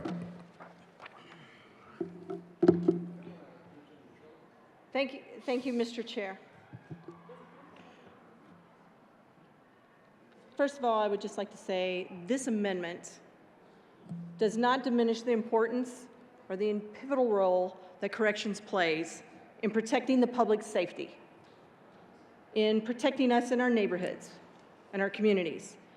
Corrections separates individuals convicted of crimes, again, from our communities and from our neighborhoods as they serve out their sentences. This amendment is not about a debate on corrections. It's an amendment that's about a debate on the management challenges that our Department of Corrections has. So don't be confused. The department, in their own supplemental hearing documents and in their comeback documents, made sure to let us all be aware that of their approximately $1 billion budget, that 2/3 of that goes to personal services. They've got personal services lines throughout their budget, 2/3. It's over $600 million. This is a supplemental request. This is not a figure-setting request. This is not a request for next year's budget. This is happening in this year's budget. And they are asking for, essentially, even though it says 5.7 FTE in the documents, they're essentially asking for 16 FTE. This is a department that does have vacancies, and they have huge vacancy savings. And I want you to keep in mind, over $600 million in those personal services line items. That's $600 million that they have in those line items. They have anywhere from what our JBC staff can figure out, 1,243 vacancies to somewhere to what they said, at one point they said up to 1,700 vacancies. So again, we are in a supplemental. We are talking about changing the supplemental, or we are talking about in this case, of adding to the current year appropriation for this department. So we are talking about removing, this amendment says they don't need $430,000 out of a line item that has over $600 million in it that has vacancies. And yes, they've used some of those funds for overtime, and they've used them for other things related to personal services. What we're saying is, in this current fiscal year, with the number of vacancies that this department has, and the fact that they have already opened these beds, that they do not need 16, essentially, additional bodies at the Department of Corrections right now. And this is very important to me. As I think most of you understand, I served as a county commissioner. We have county jails. I would never support something that jeopardizes the safety of our correctional officers or jeopardizes the treatment of our inmates. We can't do that. This amendment does not do that. This amendment says to the Department of Corrections, we want you to manage effectively.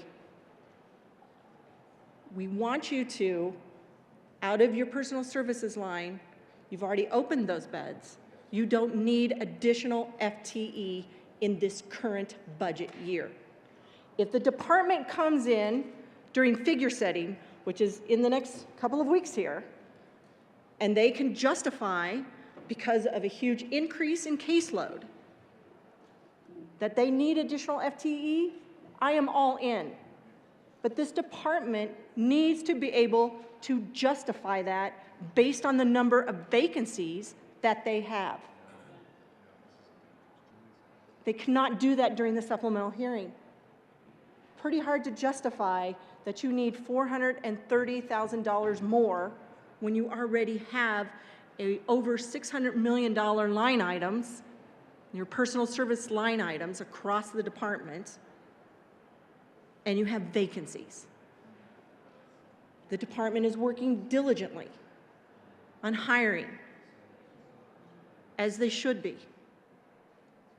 But again, all we're saying is, in this current budget year, that's it. We're not talking about the next budget year. We are still saying it's important that we have housing incentives to boost the recruiting and retention.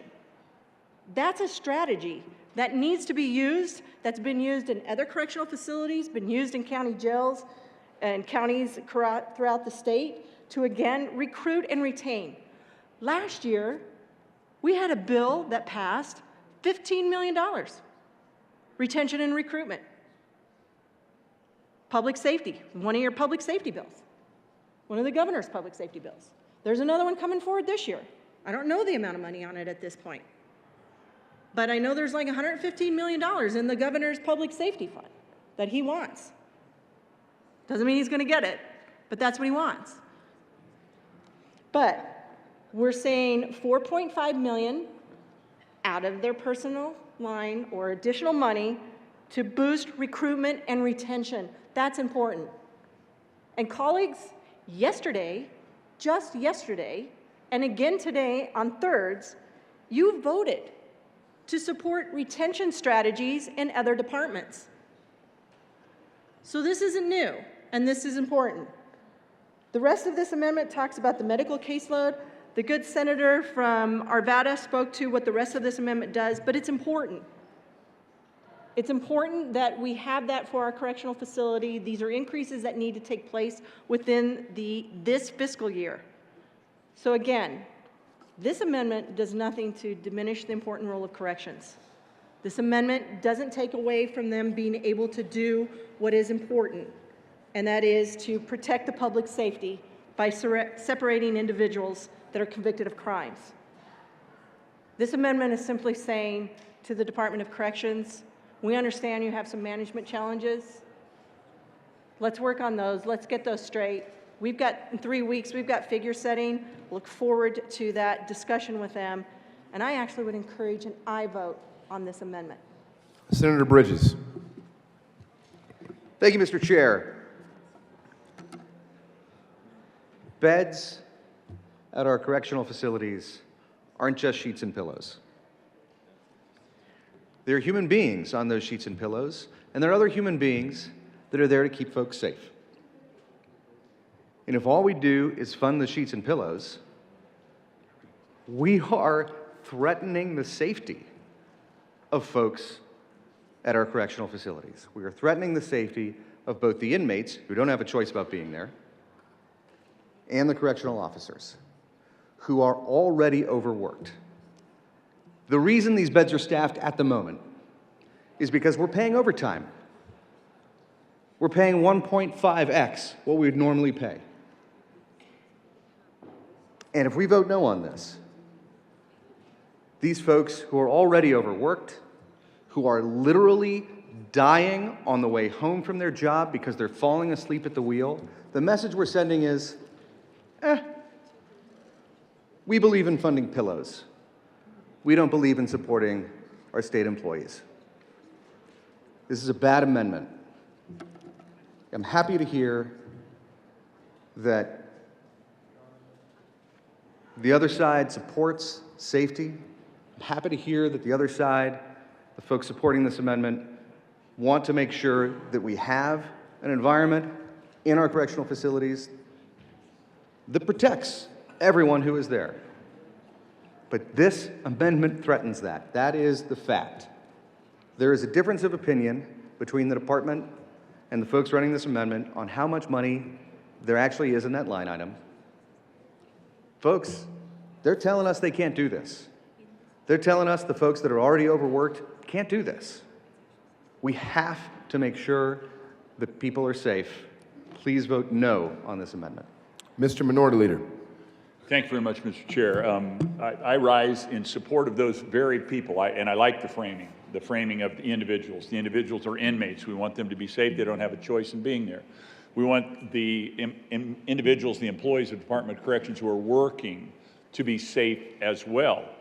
And so what's going on here isn't a challenge to either of those two groups of people, but a challenge to the management team above them to do a better job with the $1 billion budget you have, and we're squabbling over a few $100,000 here right now, simply saying the way this is going is not adequate.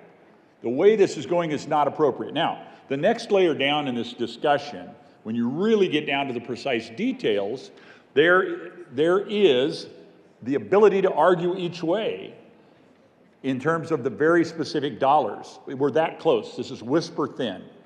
And so the reality is this amendment simply is a very clear signaling device that says to the managers of the institution, we are watching and we believe that you can do a better job with the resources you already have baked into the $1 billion cake. And we are challenging you to do exactly that. Now there's a safety valve that is just a few days hence. The Joint Budget Committee is going to have figure setting on the budget for the next year of this entire thing on the 21st of this month. All of this in many ways could be described as a tempest in a teapot. DOC didn't really need to make the request that they've made. That is our perspective, or largely my perspective. Let me just own it myself. And there's going to be an ongoing conversation. We are certainly within the tolerances. This amendment simply says to the management team, support your people. And there are challenges, there are difficulties going on right now with regard to the inmates and with regard to the people who work in the facility. We support them absolutely. And that's exactly what this amendment is about, is supporting them to a better and a more fully optimized management system over in the system in which they work. Thank you, Mr. Chair. Senator Zenzinger. Thank you, Mr. Chair. Members, I can appreciate the motivation behind this amendment. I truly do. I understand that it's trying to make a point. It's trying to say, do better. It's trying to say that we have a very large bureaucracy. I totally get that this amendment is coming from a place of good intention. The problem is that if we pass symbolic amendments, it has real consequences. And those consequences, in my mind, do not justify the symbolicness of this amendment. What I do appreciate is the conversation that we're having as a result of this amendment. I think it's a good one. I think that it is bringing up fair points that we need to continue talking about into the future. But at the end of the day, I believe it's our responsibility to make sure that we are protecting our inmates, we're protecting our staff, and I don't want to add beds, physical beds, without having the appropriate staffing level in order to make sure that everybody is kept safe. I don't want to run the risk of passing a symbolic message and then ending up with dangerous or negative consequences as a result.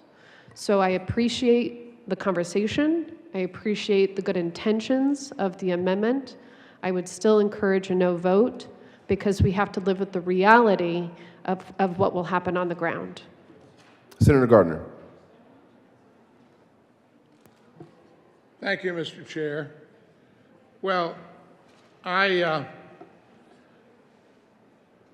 don't think that the good senator from Greenwood Village was ascribing the motivation to us of creating unsafe conditions, but it was certainly ascribing that advocacy for that conclusion. And as my friend and colleague from Monument have made clear, our intent is exactly the opposite. And this is not symbolic, as this senator from Arvada would say. It's far from being symbolic. It is probably too little in terms of trying to get our arms around the management issues in the Department of Corrections, the personnel challenges there. But it is our intent to help the corrections employees and their leadership manage in a rational way. Now, you know, I'm a simple country lawyer, you all know that, but I spent a lot of my life in the federal government in uniform, and that bureaucracy is like any other bureaucracy. And so when I start to hear someone say, well, beds aren't beds and they aren't pillows, well, I understand that. But sometimes, and I say this with all respect, sometimes those things begin to obfuscate the reality of budgeting, of what really is. And because I'm a simple country lawyer, when I start to glaze over, I usually say, you know, I just glazed over with your explanation, and that makes me think that there's a lot of stuff hiding behind the curtain there. And I think that's the challenge here. This amendment is intended to look behind the curtain, to say you don't need 5.7 FTE when you have vacancies, when you have money. You need to manage. Again, it's not a question of money in this amendment. It does remove some money, but it's not a question of money. And as a good senator has said, this is about, there's an opportunity in figure setting. We can ensure that this is right and it's correct. There's been a lot of discussion about this bill and the fate of this bill. It is our desire to see this bill passed, but to be passed in a way that does not make the problem worse. And I don't think that those who are bringing the supplemental forward or opposing the amendment are trying to make things worse. But I think the problem is that by saying, okay, we got to pass the supplemental and that's what we got to do, we don't have any choice, and moving on just means that the problem continues. And that's the worst thing to me.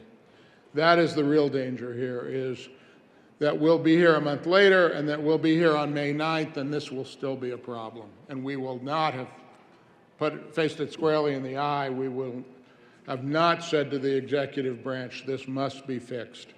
I urge a yes vote on J003. Senator Fields. Thank you, Mr. Chair. And I want to also thank the senator from El Paso County for presenting this amendment 003. And I have similar concerns as it relates to the management structure. Because when I think about how we use supplementals for funding, it just doesn't feel right. And I've been in this place before where all of a sudden, you know, I want to say surprise, but it happens all too often that we get this request from the Department of Corrections where they're asking for additional funding. And so my question is like, why is it always a surprise? I mean, you're managing a facility, and I know we've had all kinds of issues, but there seems to be a pattern and a trend in always asking for a little bit more. And I can tell you that many of the folks that I represent are frustrated with the amount of money that we fund the Department of Corrections. But I can tell you, I'm also concerned about the quality of what happens within our prisons. We need to make sure that that is a system that treats people with dignity and respect, and that includes everyone. That includes the guards, that includes the inmates. But we have to get a better handle on this staffing issue. I mean, you're running an organization. There's got to be someone that can give you a clear understanding of the projections that are coming forward. We know we had COVID, and we know that we have a backlog. This should not be a surprise, but maybe it is.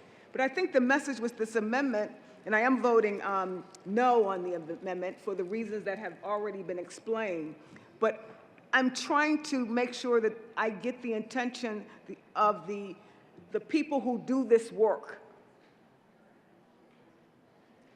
Because at the end of the day, when we see how much allocation goes to correction, we have to do better at it. And the way I think we do better at it has nothing to do with the supplemental, but has everything to do with being working upstream.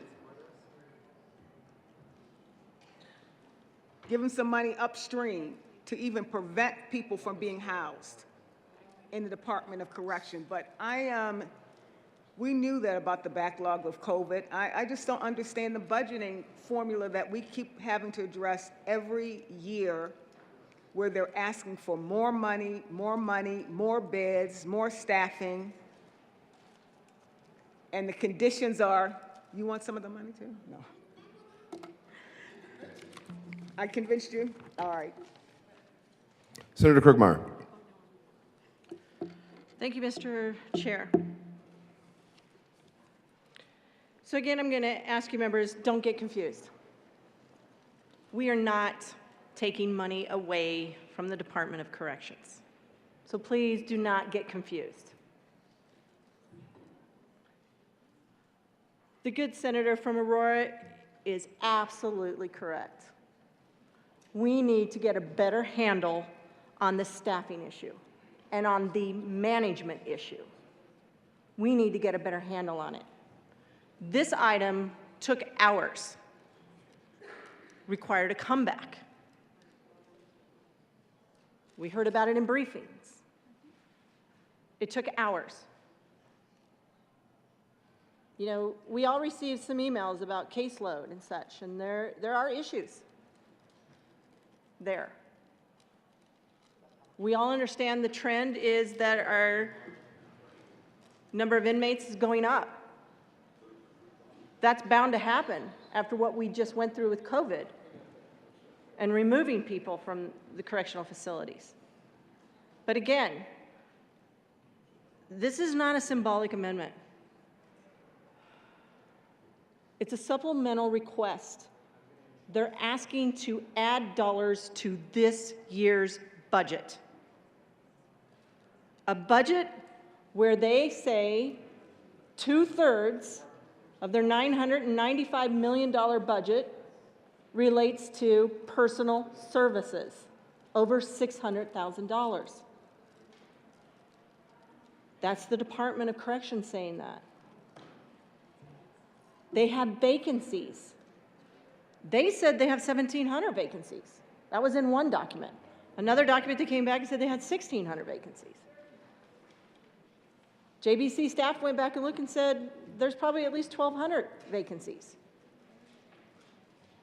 So if they had their vacancies filled, I would understand the need mid-year for additional dollars. We are not taking money away from their over $600 million worth of personal services line items.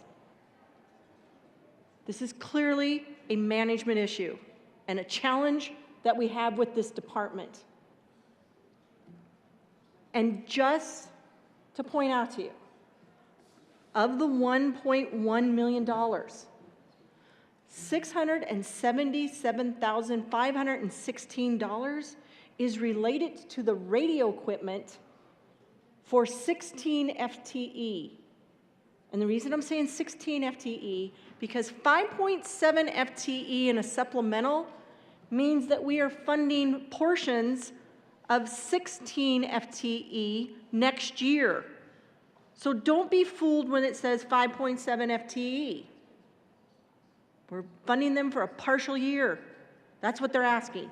An increase for a partial year in funding, which equals $430,925. The 2/3 of this is related to radio equipment. I'm having a really difficult time both here and at the JBC trying to understand, trying to get straight answers from the Department of Corrections why they think they need an additional $430,925 when they've got 2/3 of their budget, over $600 million in a personal services line, and of the 66,311.3 FTE that they have, that at least 1,200 of those positions are vacant, why they need mid-year $430,925. They couldn't explain it. They could not explain it. So again, we're not reducing anything from corrections here. They're asking for an increase that they couldn't explain when they have enough money. When we get to figure setting, I hope to God that they come in with an accurate caseload, identifying the formula that is needed for the number of staff that needs to be included for the case, for the inmates that they have, the number of inmates that they have, and that they identify that for us. And that is where we start the discussion about what this budget should be. But today, again, this is not about diminishing the role that corrections plays. This is about assuring that we have good management in our state government. Good, accountable, transparent management that anyone in this room could explain to their constituent. This supplemental only adds to the confusion. So again, I would urge your aye vote on the amendment. Thank you. Senator Gonzalez. Thank you, Mr. Chair. Earlier, I rose in opposition and to this amendment and stated that this was splitting the baby. And I appreciate the conversation that we have had over the course of the discussion on J003, because I think that it's actually been illuminating for me around the shifting numbers, around the shifting the initial request, the comeback, the request that we see reflected here. And so I want to withdraw that that comment, and I'm appreciative to the folks who have spoken regarding J003 for the discussion we've had. Seeing no further discussion, the motion is the adoption of J003. All those in favor say aye. Opposed, no. The noes have it, and J003 is lost. Seeing no further discussion, the motion is the adoption of Senate Bill 113. All those in favor say aye. Opposed, no. The ayes have it, and the ayes have it, and 113 is passed. Mr. Majority Leader. Thank you, Mr. Chairman. I move the committee rise and report.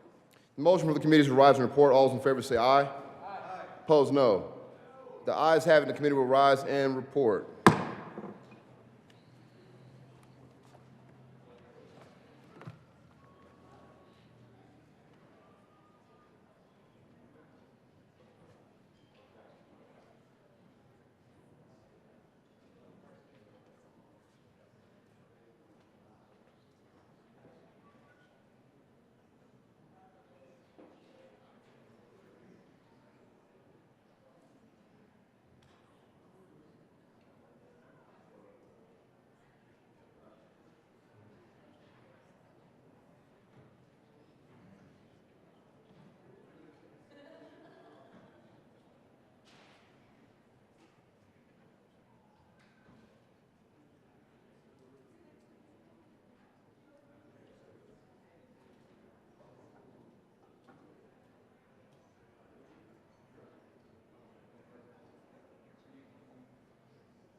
Senate will come to order. Senator Coleman.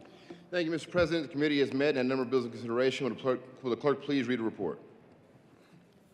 Mr. President, your committee of the whole begs leave to report it has had under consideration the following attached bills, being the second reading thereof, and makes the following recommendations thereon. Senate Bill 34 is amended. Senate Bill 113 passed on second reading and ordered engrossed and placed on the calendar for third reading and final passage.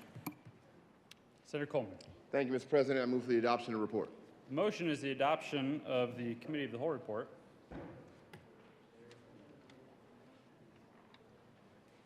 Supposedly, there's an amendment on the desk.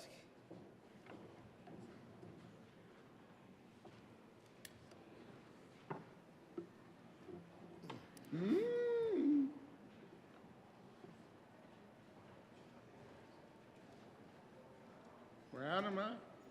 Get the crowd them, shock them.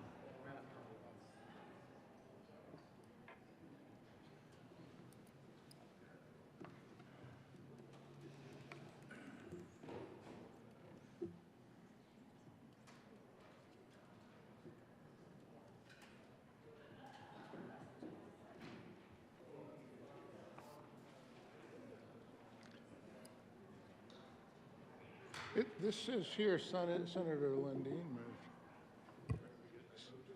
It says Senator Lundin.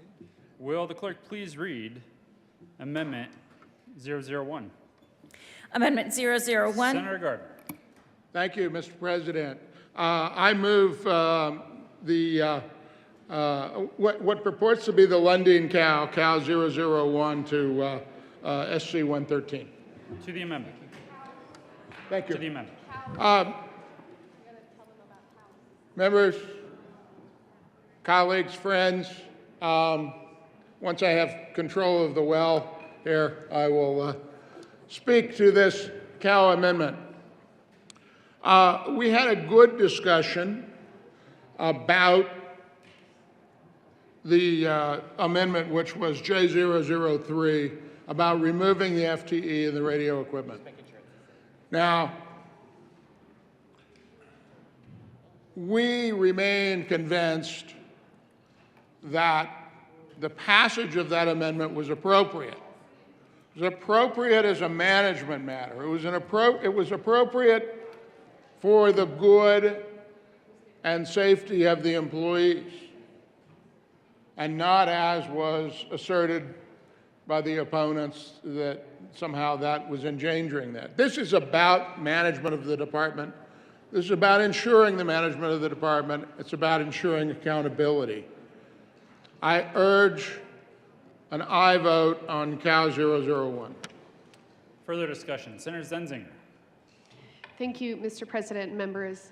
I would ask for a no vote on this amendment. We had a really good conversation. I understand that this amendment is largely symbolic. It's a message to tell the department do better, but there are real consequences for passing this amendment that could potentially put people in danger. It's important that we recognize that if we're going to staff beds, if we're going to increase the bed count, then we should put the commensurate staffing levels with those beds. And so I ask for a no vote. Senator Lundin. Thank you very much, Mr. President. I urge your support of this Cal amendment. It's a good government amendment. It's a safety amendment. It says let's make sure that the inmates who have no choice in being there are safe. Let's make sure that the employees who work at the various correctional facilities are safe as well. And the best way to do that is by good, solid management practices. What we have called into question and called into challenge in this moment is the fact that we've kind of had some moving goalposts in this discussion as we've tried to understand first at the JBC level, then follow on to the JBC level, and now even on the floor as we work through this, exactly what needs to be done. This amendment, I think, moves us all in a better position towards better management, greater safety, and we all want a Department of Corrections that is a well-functioning mechanism as part of our public safety mechanism. This is a good government, public safety amendment. Vote yes on the Cal amendment, please. Further discussion. Senator Bridges. Thank you, Mr. President. If we take this amendment, we are funding pillows, not people. The result of that, and this is not meant to impugn the motives of the folks running this amendment, The result of that in our correctional institutions will be less safety for our correctional officers and less safety for our inmates. Do not just fund the pillows. Fund the people. Vote no on this amendment. Senator Kirkmeyer. Thank you, Mr. President. That was wrong. This is a department that can't manage its budget. We had comebacks, we had hearings, hours worth of hearings. We couldn't get the caseload settled. Our JBC staff said they didn't recommend it. They didn't recommend this supplemental. And it really actually leads to mismanagement of this department and not knowing what they're doing. Now, I didn't really want to come up here and have to go after the department again because I think I did that pretty well at the JBC hearing, but this is not about pillows. This is not about safety at the Department of Corrections. It's not what this is about. This department, close to $1 billion, two-thirds is in personal services line items. It's over $600 million. They have anywhere from 1,200 vacancies to 1,700 vacancies. They said 1,700. It's a fourth. And that money is sitting there in that personal services line. And it continues to sit there. They didn't revert money back to the general fund. They've got all that money still sitting there. They used a portion of it for overtime because they needed to. Makes sense. They could have used a portion of it for retention and for other methods, but they came and asked us for more general fund money, and that's what's in this supplemental. Nobody disagreed with it. This is not about beds. This is about poor management. They have money in their personal services line in this budget year to pay for the 16 FTE that they are trying to say that they need for beds they already opened up and they already have staffed. They are basically coming in for a supplemental, trying to use the formula that you use for beds versus staff in corrections. That's wrong. They already were appropriated the number of staff for these beds. These were mothballed beds. These are beds they already have. They've already opened them. They've already staffed them.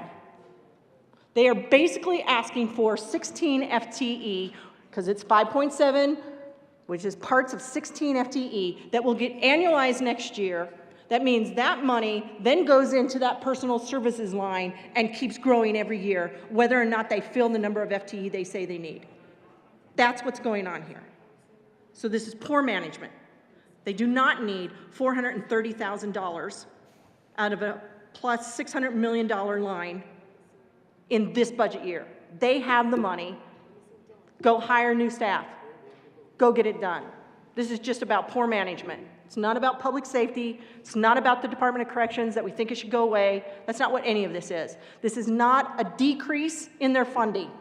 They're coming in and asking for an increase. It's a supplemental increase. This is not a negative supplemental. This is an increase.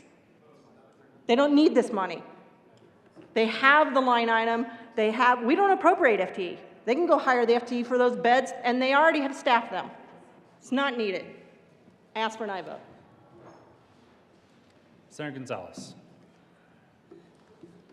Thank you, Mr. President. I was going to offer a few comments regarding the overall supplemental, so I offer them here instead. There are certain aspects of this supplemental request that are not controversial. Inflation due to food, inflation due to rising costs. We understand and recognize that. That's not what's at issue here. What is of concern, and that quite frankly goes beyond the supplemental request, is the management of the Department of Corrections when, one, we're navigating a crisis in staffing. But two, this really is going to be a question as to whether and how we, as a state and as the Department of Corrections, are punitive or rehabilitative. That's really, and that's a question that goes beyond this individual supplemental request, and even it goes beyond this particular amendment and its cow. At the end of the day, when the staffing levels are such that individuals who are detained before the Department of Corrections are no longer able to access the rehabilitative services that will lead to a reduction in recidivism that we are all so deeply concerned with. That's when it begs the question for me, what are we doing? We're having a debate right now in this cow as to whether or not the line items in the budget match up or not. There is a disagreement here within this chamber of the 35 of us, and that is fine. I welcome that debate and discussion. We should be. Measure twice, cut once. Because what we've seen over the course of this supplemental process have been shifts in the requests. The initial request for supplemental was much larger. Our colleagues here on the Joint Budget Committee then came back and said, I got questions. And guess what? The request shifted. It narrowed significantly. I'm grateful to my colleagues on the Joint Budget Committee who asked those questions. My colleagues on the Joint Budget Committee continue to have questions about it. And I think that this is incumbent upon all of us to watch quite closely, not only when it comes to this vote here today on this cow, and tomorrow when we come on thirds, but for all of the policies that pertain to the Department of Corrections. Colleagues, we are going to be considering policies that send many more people to the Department of Corrections. Colleagues, we are going to be considering legislation that asks for greater programming and rehabilitative services for individuals within the Department of Corrections. Colleagues, this year we will be considering the sunset of the Sex Offender Management Board. These are weighty issues worthy of discernment, worthy of greater scrutiny than alliteration. So let us actually be nuanced as we are looking at these numbers that are coming from the Department of Corrections. I ask you to vote your conscience in regards to this cow amendment that has been put before us. But let this be the beginning of what will be a longer conversation over the course of this entire legislative session as to how we support the people who are doing the work of staffing the Department of Corrections, how we hold the shift in leadership. We have a brand new interim director. We have a brand new director of the Department of Corrections who was made the permanent director days ago. Maybe it's been a week.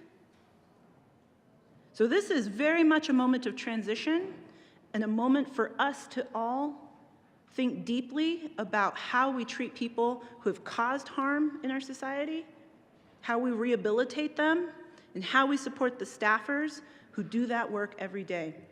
I thank you, Mr. President, for the opportunity to speak and offer some of the broader comments in regards to the supplemental, and I thank you for your discretion. Senator Rich. Thank you, Mr. President. And of course, I rise in support of this amendment. I have sat here for, I don't know how long we've been talking about this, but, you know, I was in local government for 16 years. And if I went to the county commissioners and asked for additional money, but couldn't really tell them why, because I already had money, you know, I might get recalled. But it seems to me that we're talking about an additional 4 months when this budget comes to an end, and figure setting is going to happen, from what I heard, in a few weeks, and the money is there. So I don't know why it's okay, and I don't think it's a good idea to enable bad management. And I think if you vote against this amendment, that's what you're doing. I encourage a yes vote on this amendment.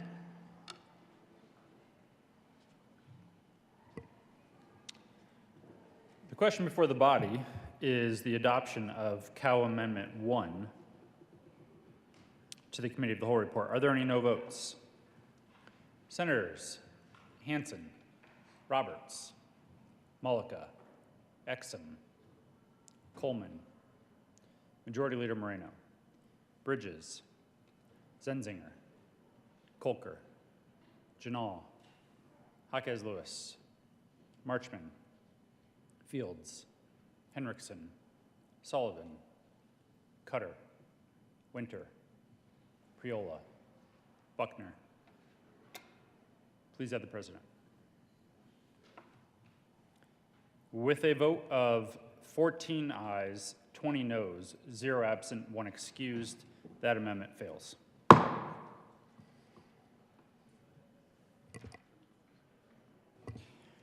The question before the body is the adoption of the Committee of the Whole report. Are there any no votes?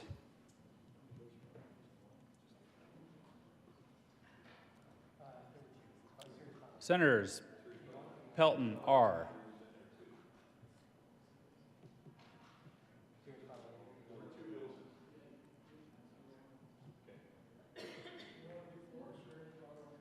Senator Pelton, would you like to still be a no vote?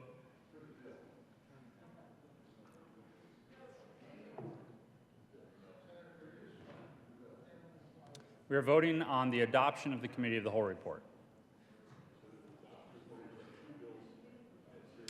With a vote of 33 ayes, 1 no, 0 absent, 1 excused, the Committee of the Whole report is adopted. Senate Bill 34 is amended. Senate Bill 113 passed in second reading in order engrossed and placed on the calendar for third reading and final passage.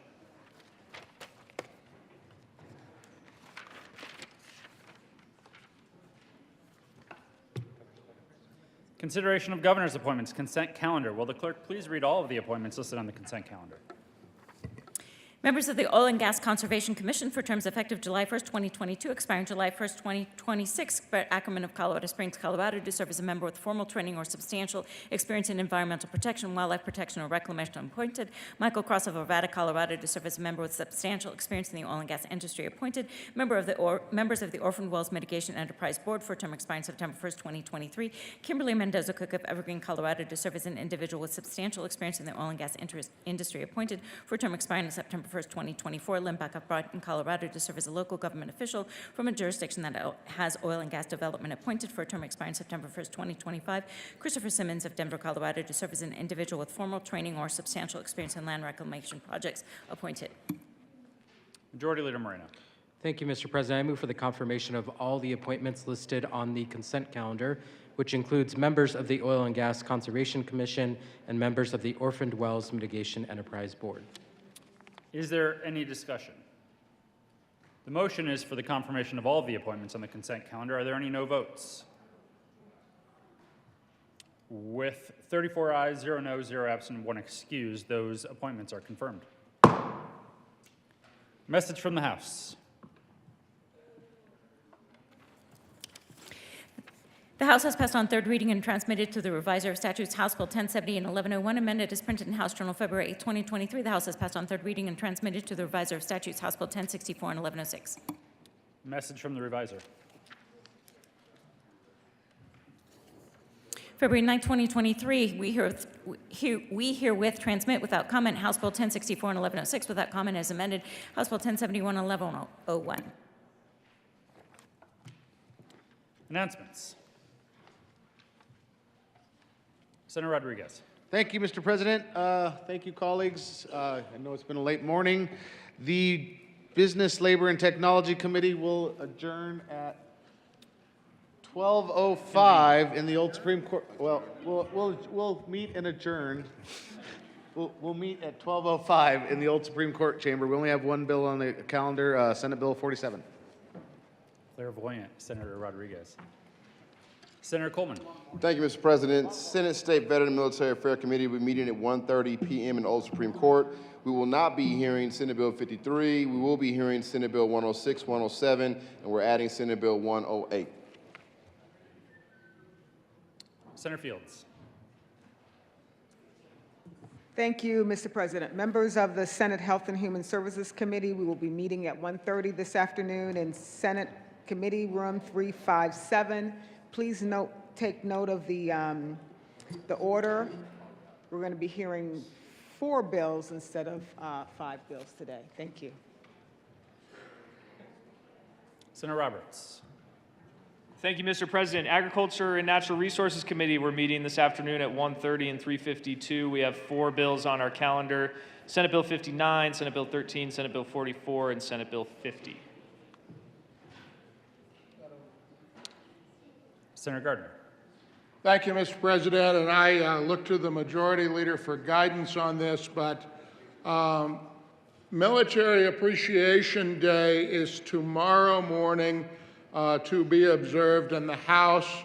The resolutions will be introduced over there, I think today, probably already have been.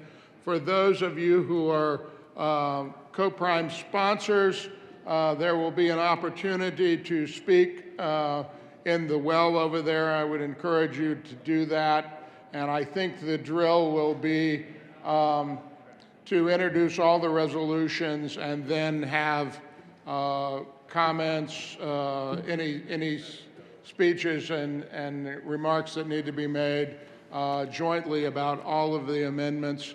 And I think we'll be convening and then recessing fairly quickly after 9 a.m. tomorrow, and I'm looking at the Majority Leader to see if I've said anything incorrect.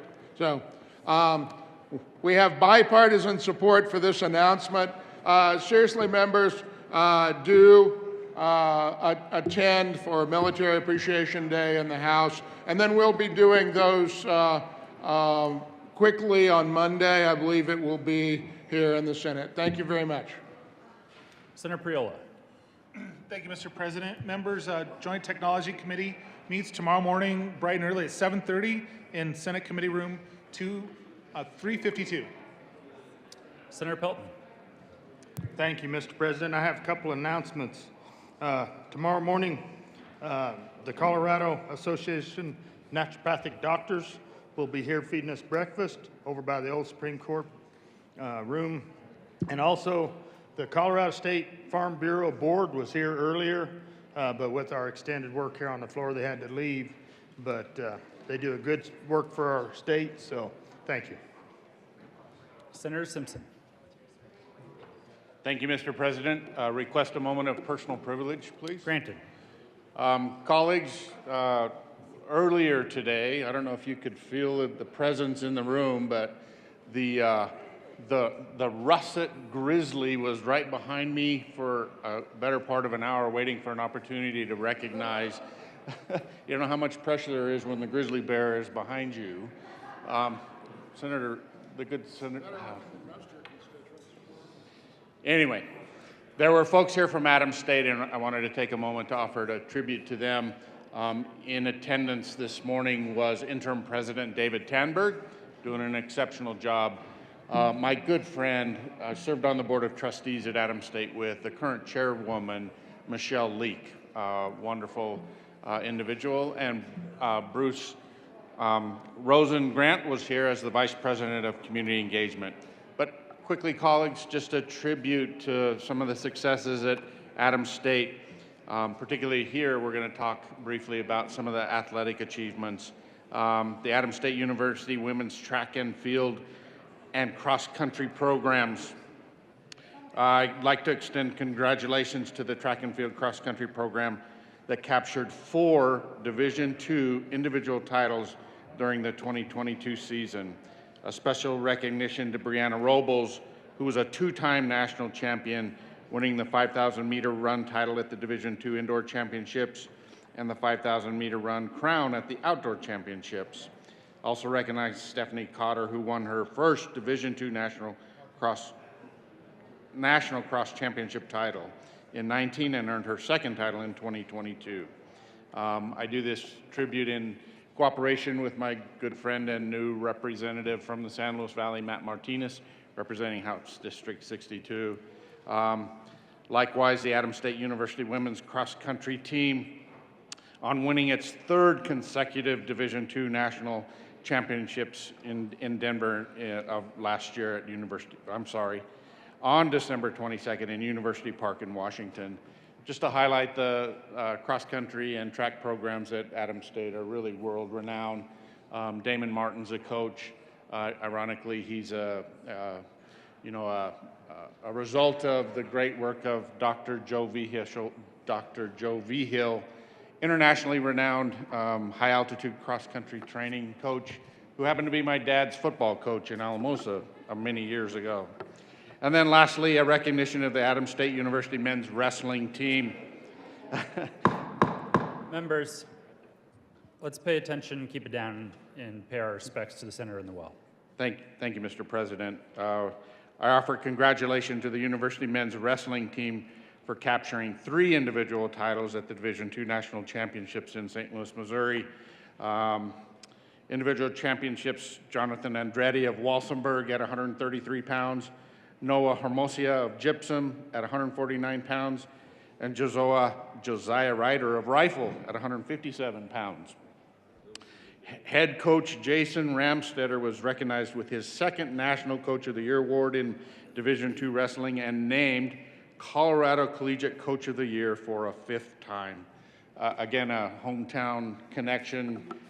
Coach Jason Ramstetter's dad is and still is Gary Ramstetter, who was my high school auto shop teacher. So all this kind of connection in small town USA. But thank you all.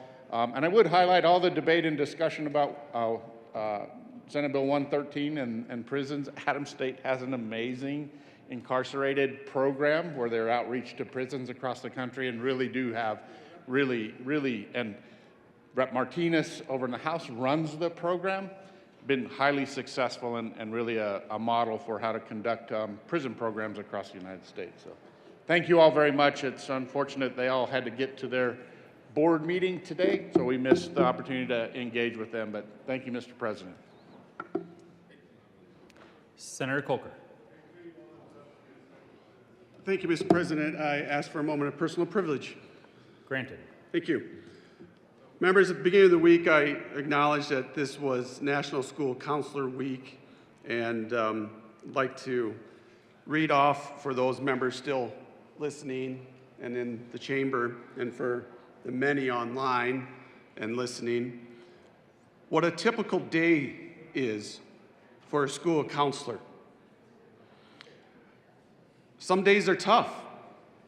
And I want to reiterate, I got this from a number of school counselors I reached out to, and they gave me what that day looks like. So I'm going to combine their answers here. Some days are tough. You get notified that a student has been writing about suicide in creative writing. We are asked to follow up and pull the students down.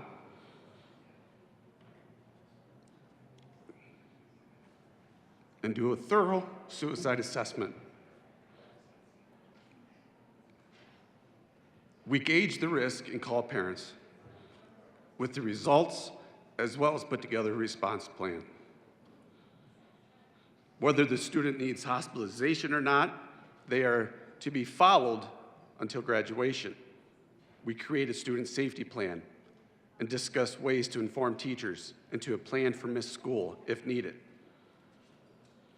Some days you're asked to sit in a threat assessment or be one of the ones asking the difficult questions related to a threat to another or the school. Child abuse comes up.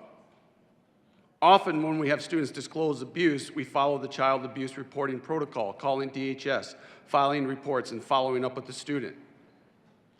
We have responded to student murders and provided crisis counseling during their grief and loss.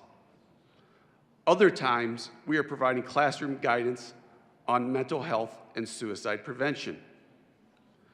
We help navigate the college admissions process and help students access all the programs that are available through the district and partnering universities. We are asked to evaluate for Section 504 and to help parents determine if accommodations are needed for their students. We provide in-services for our staff related to trauma-informed care and suicide prevention.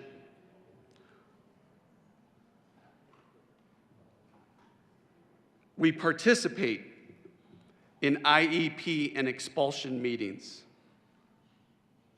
We do parent communications regarding a student or the student's social emotional needs, mental health, academic, and post-secondary concerns. We create social emotional curriculum to be delivered by the teachers or by ourselves. We schedule classes and deal with registration. Seems like a lot. It's definitely more than what I had when I was in school with Mr. Shea and Mrs. Clevish, who really we just talked about where we're going to college or what we're going to do after high school. They are no longer the guidance counselors that they once were. They are mental health professionals. They are people who deal with multitudes of issues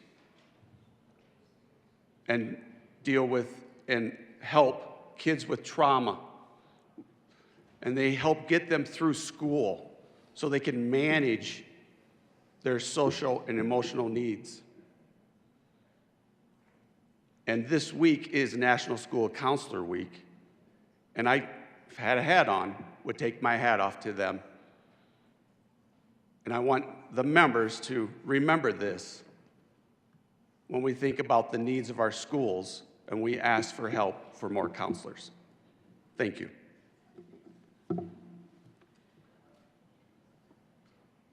Further announcements.